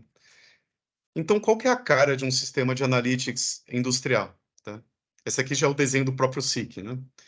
Ele não tem uma base de dados estruturada como um data warehouse, mas ele usa as bases de dados dos sistemas fonte de dados e ele usa o que ele chama de Cortex, que é uma tecnologia de gestão desses dados em memória. Quer dizer, eu consigo, no momento que o meu usuário, o meu analista ou o meu algoritmo de análise precisar de um dado de um banco de dados, ele consegue ir até o banco de dados, conferir se ele tem esse dado já em memória atualizado. Se não tiver, ele usa a capacidade de origem do banco de dados, né? Lembra aquela questão de perder a capacidade de analytics do historiador? Eu não perco aqui. Tá? Então, ele usa a capacidade de análise da minha fonte de dados, seja um historiador, seja um sistema em cloud, e ele traz da forma mais otimizada possível esse dado para minha análise. E isso pode ser um dashboard de visualização, tá? Eu posso fazer esse dashboard no próprio SIC. Pode ser uma área de análise gráfica, onde eu consigo criar algoritmos, consigo ver dados, ver curvas, ou pode ser uma integração com o sistema de BI, com o Data Lake, com o sistema externo, já trazendo toda a inteligência do meu analista de processo e analista de qualidade junto. Então, aqui um pouco de cara do sistema, né? Eu falei que a cara dele é adequada para analistas de processo, né? Então, eu consigo, por exemplo, nesse caso aqui, vendo um sistema aqui com um ciclo de temperatura, eu consigo analisar historicamente como funciona esse ciclo e entender, por exemplo, uma assinatura desse ciclo, né? Digamos que eu esteja num processo de batelada aqui, eu tenho várias bateladas com comportamento cíclico, e eu consigo extrair essa assinatura, quer dizer, qual que é a cara de uma batelada boa, né? Com base, por exemplo, em dados do laboratório, e criar um algoritmo de análise que ele consiga entender se a minha batelada atual está ou não dentro dessa assinatura, e se não tiver, ele classificar essa batelada, uma batelada boa, uma batelada ruim, e a partir daí gerar um alerta, gerar um dashboard, ou até alimentar o meu sistema de BI já com esse dado classificado. Tá? Quando eu tenho a batelada número X, ela é boa ou ruim, eu já tenho uma cara de sistema relacional, já tenho uma cara de dados em tabela, então eu consigo trabalhar muito bem num data warehouse e num sistema de BI. Tá? Então, essa parte de analisar dados temporais e integrar nos sistemas de TI de análise, normalmente é uma complexidade desse tipo de arquitetura. Tá? Outra complexidade que a gente tem, agora eu vou olhar a arquitetura de baixo, né? Eu tinha olhado a de cima de TI, agora olhando aqui a de baixo, eu tenho uma série de sistemas com uma série de capacidades aqui, né? Meus sistemas de automação, eles conseguem tomar decisão sobre o processo, o sistema escada consegue escrever no sistema de automação, o historiador consegue gerar algumas análises, né? Mas muitas vezes eu preciso do que normalmente a gente chama de plataforma de IoT industrial para colar esses sistemas e as decisões dos sistemas de analytics. Essas plataformas de IoT industriais normalmente são plataformas que trazem uma série de recursos de conectividade. Normalmente elas rodam em nuvem, tá? A maioria delas permitem que você rode também localmente, mas é comum que ela rode em nuvem. E ela tem uma capacidade normalmente bastante interessante, que é de você escolher regras de negócio, algoritmos, processamento de dados que eu precisar e jogar esse processamento para ser feito localmente. Tá? Então, digamos que eu tenha um algoritmo de análise que eu estou usando ali de inteligência artificial em nuvem, que eu criei com o sistema de analytics que eu tenho, que eu criei com o SIC, com qualquer outro sistema, e esse algoritmo é muito bom em detectar falha de equipamentos. Tá? E eu quero que esse algoritmo seja usado para gerar um alarme para o meu operador. Quer dizer, eu tenho uma chance grande de ter falha nesse equipamento, e tome uma ação, né? Enfim, use isso em consideração para a sua ação de operação, né? É bastante provável que eu não queira que esse algoritmo rode em nuvem, né? Porque os dados da operação do dia a dia, né, que é a base desse algoritmo, vai estar acontecendo localmente na automação. A informação, né, quem vai receber o dado de que eu tenho algum problema também está na automação, né? Eventualmente eu quero que essa decisão seja mais rápida, né, do que mandar um dado para a nuvem e trazer para processamento local. Tá? Essa é uma capacidade bastante comum das plataformas de IoT, quer dizer, ela se integra com sistemas de analytics, empacota essa regra que eu tenho de atuação e coloco para ela rodar, por exemplo, num computador da operação, num computador da própria automação, ou até num dispositivo em edge que está rodando ali no painel da automação. Tá? Então, ele vira uma capacidade de processamento local, como um processamento de automação, mas eu uso toda a capacidade de monitoramento, de criação de modelos, de analytics dos meus sistemas em nuvem, dos meus sistemas de análise. Tá? E já que essas plataformas de IoT elas trazem uma capacidade de conectividade muito grande, normalmente elas são também uma boa alternativa para conectar equipamentos que não estão conectados. Né, sistemas remotos, sistemas que estão fora da planta, muitas vezes sistemas distribuídos, onde eu tenho um acesso de rede mais restrito.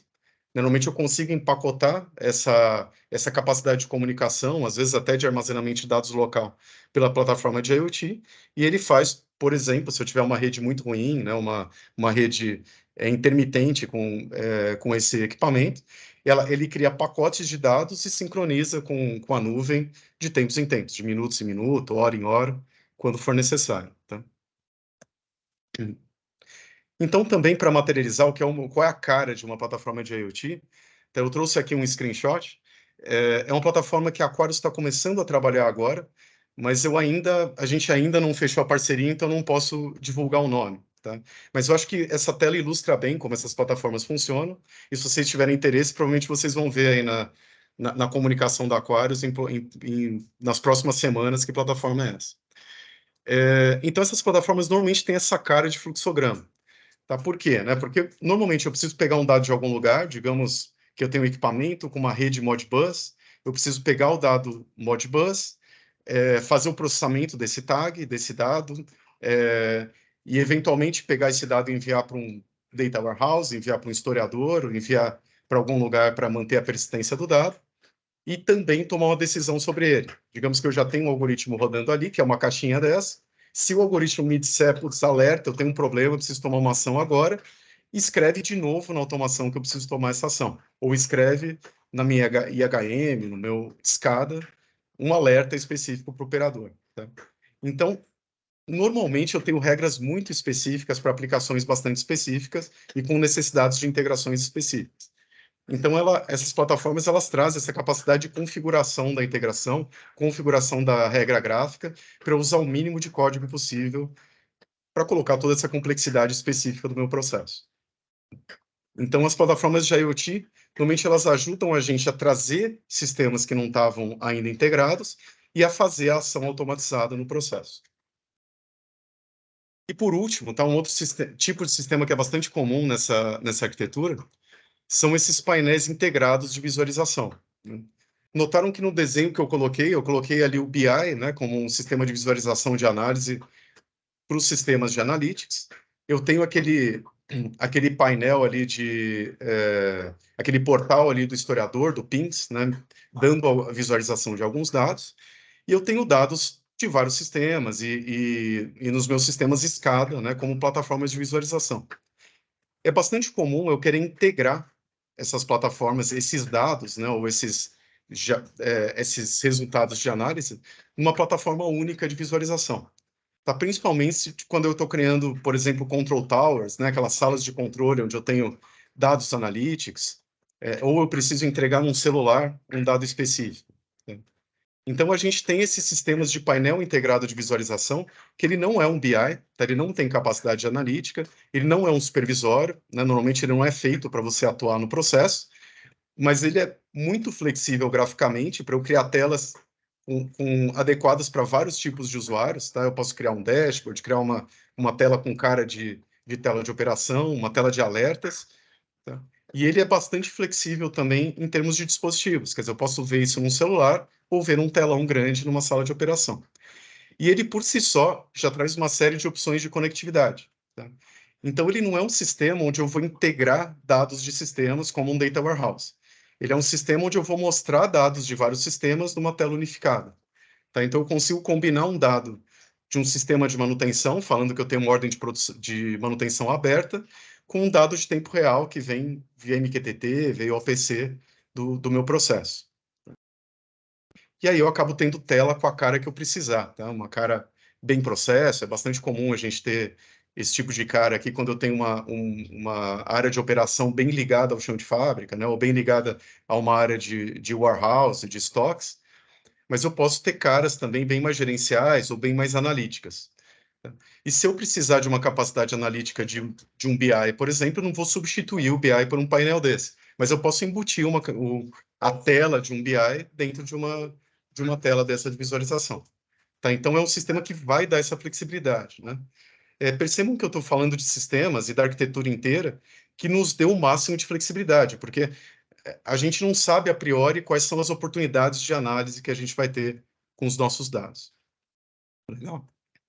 Bom, então essa era a mensagem que eu queria passar, tá? Que a gente tem uma série de arquiteturas bem consolidadas que apoiam muito bem essas iniciativas de analytics e do uso do machine learning e inteligência artificial, mas tem alguns pontos que, quando a gente fala de aplicação em indústria, a gente tem que ter alguma atenção e existem algumas aplicações específicas para isso. Tá? Só em 5 minutos aqui, para quem não conhece a Aquarius, apresentando a Aquarius. Né? A Aquarius é uma empresa brasileira, a gente vai fazer 40 anos no ano que vem, e o nosso modelo é trazer tecnologias de vários fornecedores internacionais, A gente costuma falar que a gente faz a curadoria de tecnologias, a gente trabalha com as tecnologias da GE, mas trabalha também com outros fornecedores que muitas vezes são startups que têm uma tecnologia específica que nos ajuda a criar, por exemplo, sistemas de inteligência artificial como o Sorba, de analytics como o SIC, que eu mostrei, análise de alarmes, gestão de malhas, gestão de versionamento de programas de chão de fábrica, né? Algumas tecnologias específicas. E a gente ajuda a combinar essas tecnologias em soluções mais amplas. Tá? Então, a gente executa projetos, tá, de implantação e de combinação dessas tecnologias, tanto com nossa equipe interna quanto com uma série de parceiros. Tá? A gente tem parceiros na área de nuvem, tem parceiros na área de instrumentação, que nos ajudam a entregar soluções mais completas. Tem uma série de integradores, que são nossos parceiros para algumas soluções específicas. E a gente tem também uma forte veia de inovação. Tá? A gente trabalha bastante próximo da ISA, de algumas universidades, da VDI, que é a Associação de Engenharia da Alemanha, para trazer soluções e muitas vezes treinamentos, né, que façam sentido para esse ecossistema industrial. Tá? Por isso a gente tem essa proximidade tão grande com instituições como ISA, Fundação Vanzolini e as universidades. Algumas referências, tá? A gente já tem mais de 16 mil licenças de software aí implantadas no Brasil, em mais de 1.300 plantas, e temos clientes aqui com logotipos que provavelmente vocês conhecem, tá? E nossa atuação é bem horizontal, como vocês podem ver, né? A gente acaba atuando em saneamento, em óleo e gás, em açúcar e álcool, energia, em vários segmentos, o que acaba dando uma visão interessante para a gente, que muitas vezes a gente aprende alguma coisa, alguma prática num segmento que já está por algum motivo tem uma maturidade maior naquela disciplina específica, que muitas vezes é legal para um outro segmento que está começando a entrar na adoção daquela tecnologia. Legal? Então, Marcelo, era essa apresentação que eu queria fazer. Eu acho que a gente pode partir agora para um momento de perguntas, né? Opa, obrigado. Tirei várias dúvidas em relação à arquitetura aí. Ah, que legal. Porque eu acho que, assim, temos aí várias tecnologias, né? Às vezes a gente fala de saneamento 4.0, indústria 4.0, mas o problema é se estruturar para chegar a esse resultado, né? Essa automação. Agora, eu queria fazer uma pergunta, assim, para os dois, na verdade, né? A experiência de vocês, a gente sabe, assim, no caso, com a minha experiência de Sabesp, a gente sabe que temos aí milhares de dados, né?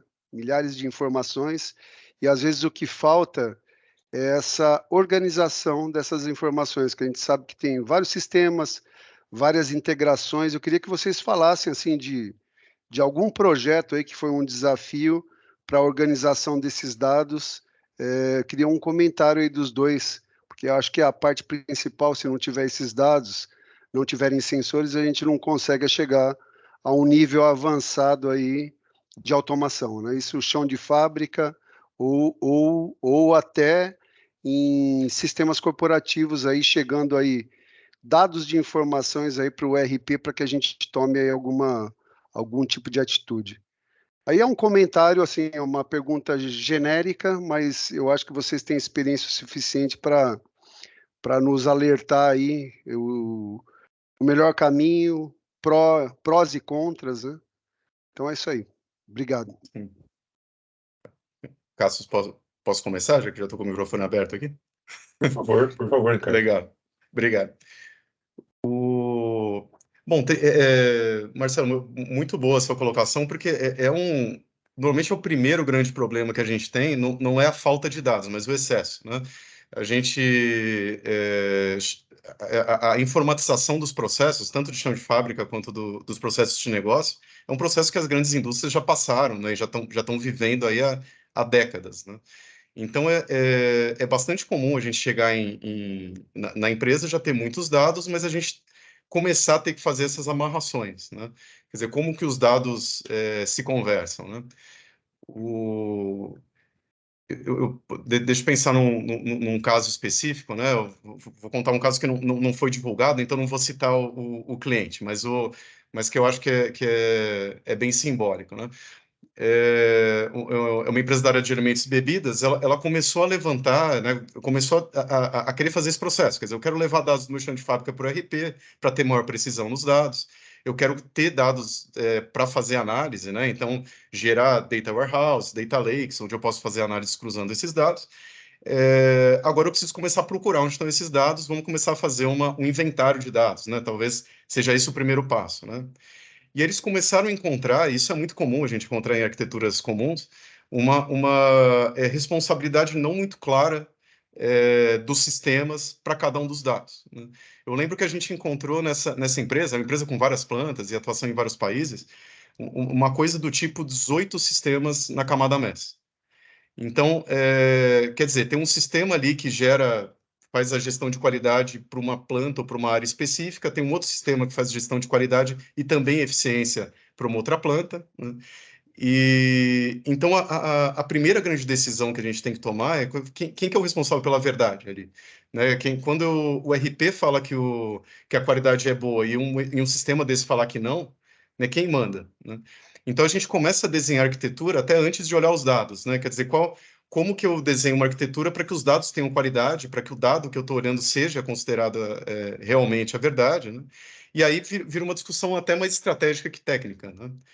Onde estão os dados reais, como que esses dados precisam funcionar, e aí tomar uma decisão que também é bastante comum a gente misturar, né, e os projetos se misturam mesmo, né?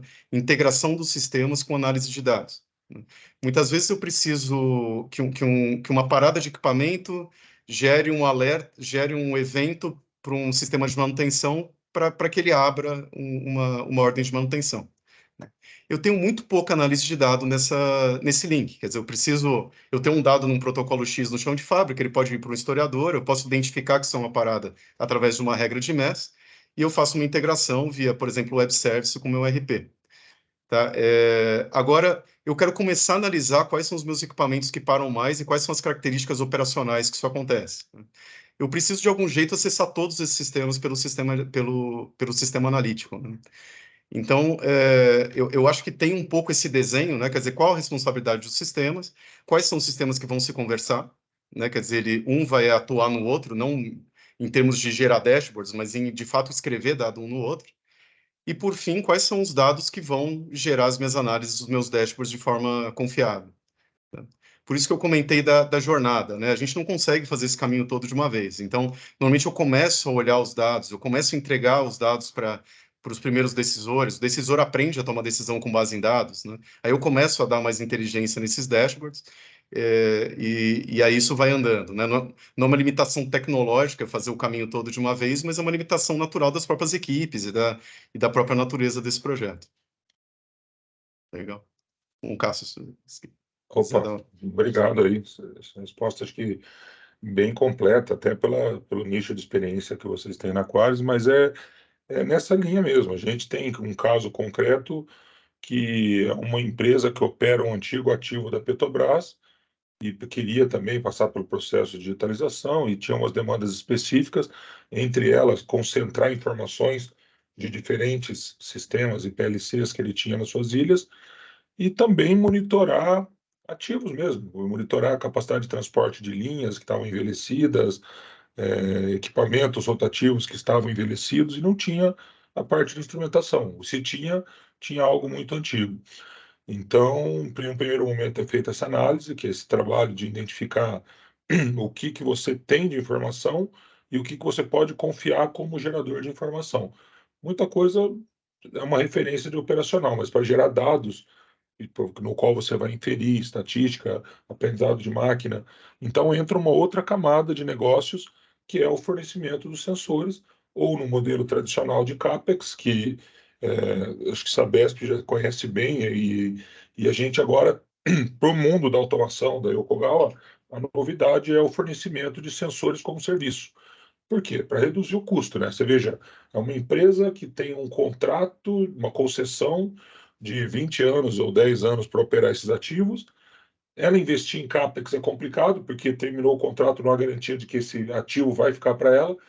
Os instrumentos que foram aplicados não vão servir possivelmente para outros sistemas.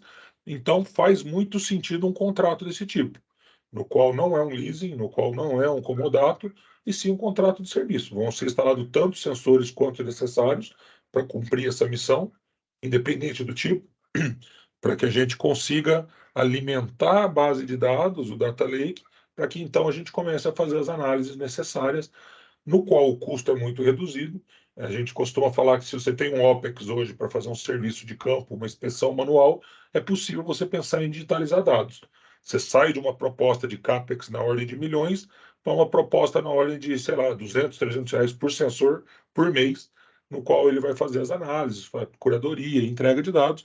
E aí sim, na segunda camada, como bem elucidado pelo Ricardo, você conseguir dissolver essas ilhas, né? Pegar essas diversas fontes de dados, concentrar no ambiente as que são necessárias, conforme a demanda, para você tratar isso num nível, seja dashboard, seja para você trocar informações entre eles, seja para você resolver.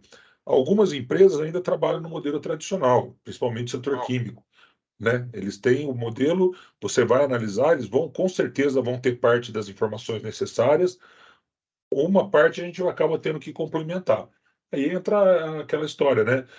O melhor modelo vai utilizar sensor que manda dados direto para a cloud, vai utilizar sensores que manda um CLP e esse CLP ligado a um data hub.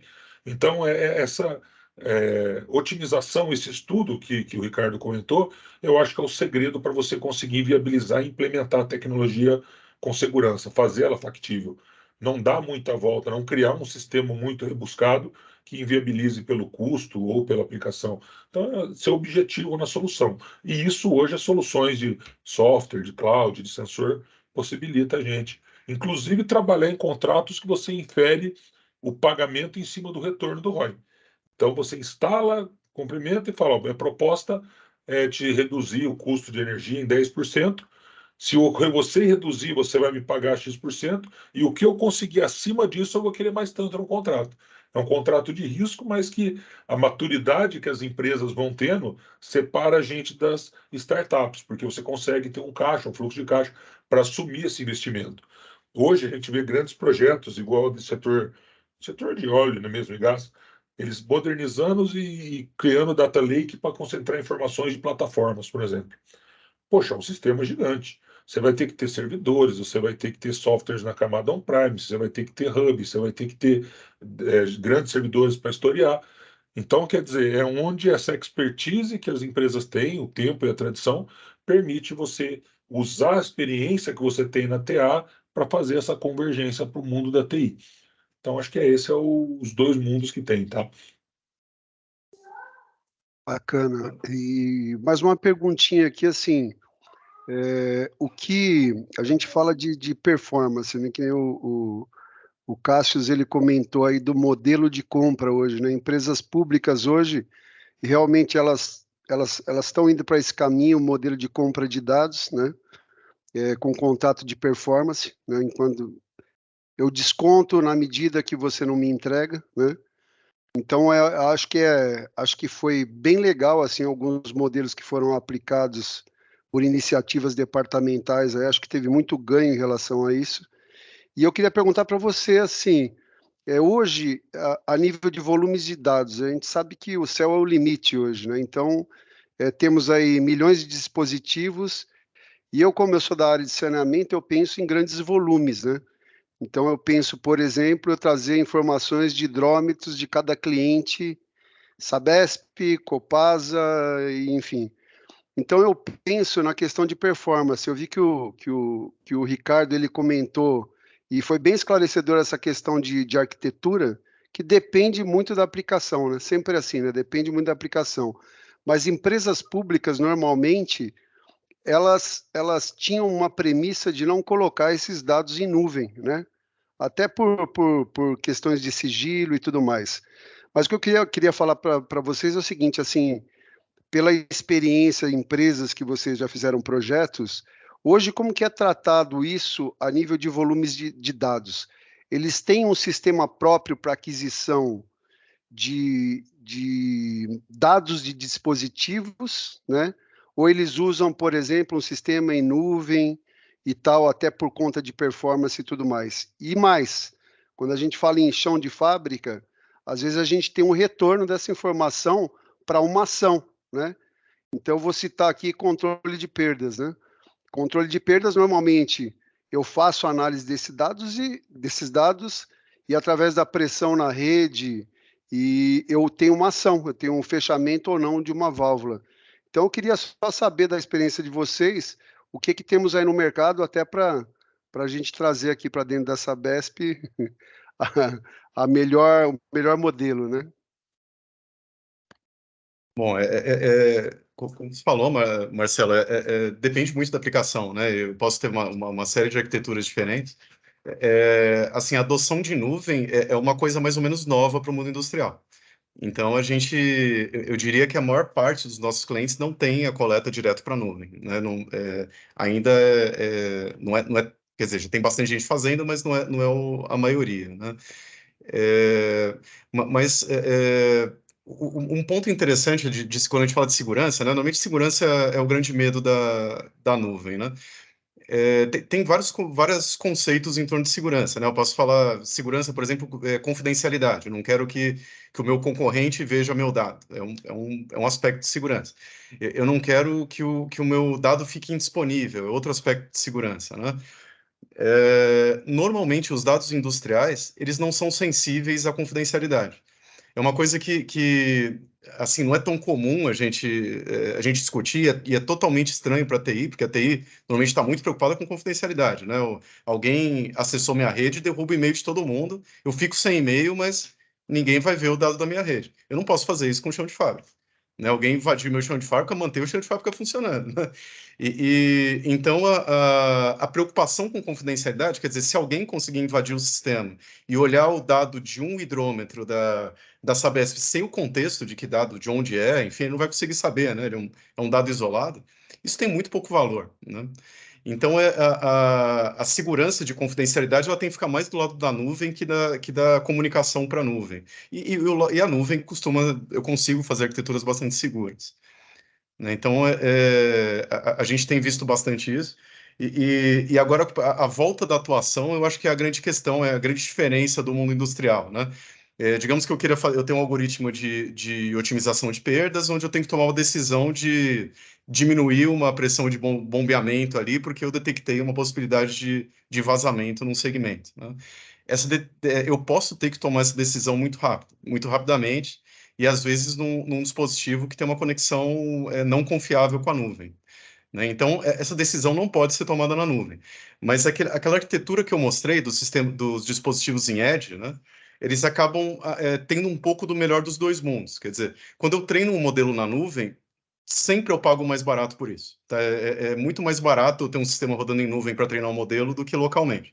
Então, eu pego os dados no momento de treinamento, que é um momento que eu não tenho tanta pressa, né? Eu posso pegar os dados, estudar, ver o melhor modelo, jogo para a nuvem, faço isso, e quando eu chegar no melhor modelo, eu pego só o modelo, que normalmente é um modelo com processamento mais simples, e jogo para esse dispositivo em Edge. Tá? A nuvem continua normalmente gerenciando o dispositivo, então se eu perceber que ele caiu, se esse modelo começou a se desviar de qualidade, né? Eu com dados, sei lá, de hora em hora eu consigo ver isso, eu não preciso ficar conectado online o tempo todo na nuvem, né? Mas eu garanto que no momento da atuação ele vai atuar o mais rápido possível. Legal. E só um comentário também sobre o que o Cassius comentou, né? Porque a gente está aqui na ISA, né, falando sobre Analytics, né? É muito comum eu ouvir, quando eu estou falando, principalmente com o pessoal que está estudando automação, tá? O que Analytics tem a ver comigo? Isso aí não é de TI, né? Mas, cara, a grande parte dos dados que quando a gente fala de Analytics, e o que o Cassius estava comentando, vem de sensores, né? E sensor não é uma coisa que você põe lá o sensor e dá um dado, põe no banco de dados e está resolvido, né? E a estrutura de gestão de dados, a TI, né? Quem está gerenciando o Data Lake, não tem essa sensibilidade, né? Sensor é um hardware que falha, eu preciso calibrar, eu preciso colocar o sensor adequado na instalação adequada, né? Então, todo esse conhecimento, né, que o Cassius colocou, da Yokogawa e das empresas de processo, é fundamental para fazer algum sentido, né, o dado que chegou lá em cima no Data Lake ou no meu sistema de análise, né? Então, muito legal essa colocação aqui dos sensores. Mas vai lá, Cássio, já falei demais aqui. Opa, não, é excelente, pois. A gente vê que olha, existe um alinhamento, assim, de estrutural. Se a gente pensar em pegar as diversas empresas, os diversos segmentos, elas apontam porque o desenvolvimento e a experiência de mercado indicam o mesmo segmento. E essa colocação que o Marcelo fez, dentro dos clientes a nível América do Sul, a gente nota que quanto maior a massa de dados que o cliente precisa trabalhar, mais faz sentido o ambiente de nuvem. Como eu comentei, se você pensar em estruturar uma grande quantidade de dados, montando servidores, estrutura local, isso fica pesado. No caso da Ecogal, se você for adquirir software para fazer isso daí, com licenças, pagamento anual de manutenção, isso começa a criar um monstro tão grande que em 90% dos casos inviabiliza, isso acaba sendo um processo que engaveta, até porque você não consegue, num primeiro momento, garantir que aquilo vai entregar um retorno de investimento em 1 ano, em 6 meses. Já dentro da estrutura de nuvem, por um piloto, ou para você conseguir quantificar, ou para treinar um modelo, isso faz muito sentido. Então, o cara prefere investir um OPEX pequeno, de repente de 6 meses ou 1 ano, pagando uma tarifa, aí, de repente, em 10% dos sensores para analisar. Um exemplo, tem um sistema da Yokogawa que chama DTSX. Ele mede temperatura por meio de fibra ótica. Então, você instala 40 quilômetros de fibra, 60 quilômetros de fibra, e a cada 1 metro de fibra você tem uma medição de temperatura. Então, ele vai gerar uma data, se você pensar numa indústria de papel e celulose, uma massa de dados de 40 mil medições por segundo. Se você levar isso para dentro do controlador, você vai matar o controlador, vai ter que pôr um DCS só para isso. Se você levar isso para dentro de licença de pontos de um software de análise, uma ferramenta de gestão, você vai precisar de 40 mil tags para fazer a leitura. E isso viabiliza qualquer processo. E dessa massa de dados, 99% dela é dado que não serve para nada. Aquele 1%, que é o dado que apresenta progressão, que está elevando, que tem uma combinação cruzada, indicando um desalinhamento da esteira ou um travamento de rolete, esse é o cara que precisa ser apurado. Então, leva essa massa de dados para dentro do ambiente de nuvem, trata e retorna para dentro do seu sistema, seu SAP, PI, o que você utilizar, para que isso venha via comunicação, mas não venha informação. O rolete 53 da esteira sul está aquecendo, na última hora aqueceu 10 graus. Desse jeito ele vai travar o rolete em X tempo. Então, é bem como ele comentou, as empresas vêm adotando, mas é a minoria. E elas adotam pela característica da exceção e redução de risco. Então, assim, empresas tradicionais, elas adotam isso. Já as empresas que estão mais preparadas para esse cenário, é, eu falo muito de papel e celulose porque é quem tem investido nos últimos anos e é onde a Yokogawa tem bastante experiência. A gente notou num certo momento que existia um conflito por esse conceito de confidencialidade. A TI classifica qualquer dado como confidencial, supremacial, mas se for um dado sem contexto, aquilo não tem valor para ninguém, se não sei para você. Se o cara lê uma informação 10, o que é aquilo? Aquilo? Por cento? Então, assim, essas empresas, elas fizeram o quê? A TI passou a ser uma disciplina da TA. A TA define qual é a estrutura necessária e a TI embarca a tecnologia de proteção necessária, mas sem a discussão do mérito. Por quê? Porque o mérito é entregar a informação que a TA precisa.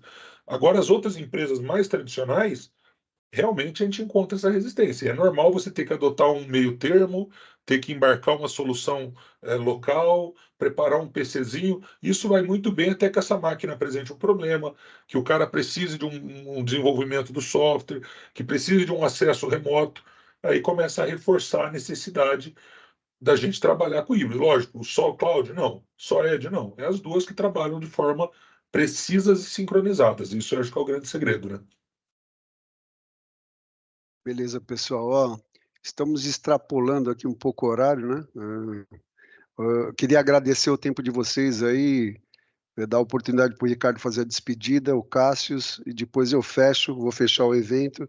Mas, assim, é um tema que a gente consegue discutir aí vários dias, né? Então, fica à vontade aí, sua despedida do Cássius, e a gente vai fechar esse evento que foi ótimo, tá bom? Excelente. Obrigado, Marcelo. Queria mais uma vez agradecer a Isa pelo convite e reforçar o que eu comentei, que analytics, inteligência artificial, arquitetura de dados é problema para a gente também, para a gente aqui da automação, para a gente de chão de fábrica. Então, quem está nessa área, né, a ISA tem investido bastante em grupos de discussão dessa área de WIoT, de arquiteturas e cybersecurity também, né, que é uma área bastante correlata, né? Mas ainda temos poucas pessoas no mercado, de fato, que conhecem, que estão pondo a mão na massa nisso, né? Com esse olhar de chão de fábrica, né? Olhando os dados. Então, espero que a ISA seja um veículo aqui para incentivar mais pessoas a entrarem nessa área. Tá? E precisando bater um papo sobre o assunto, é um assunto que a gente gosta bastante de falar, então fique à vontade aí para entrar em contato. Bom, pessoal, queria agradecer, tá? Em nome da Elcogal, agradecer ao Ricardo pela oportunidade de discutir esse tema importante, ao Marcelo, que nos propiciou esse momento rico de troca de informações tecnológicas. Comentar que da empresa que eu trabalho, da Elcogal, a gente vem tipicamente de uma empresa de sensores, sistemas de controle, então é uma empresa que precisou transformar, precisou se reinventar, é, mantendo a tradição da parte daquela informação, de gerar uma bom dado, gerar uma boa informação, mas trabalhar isso em novas camadas.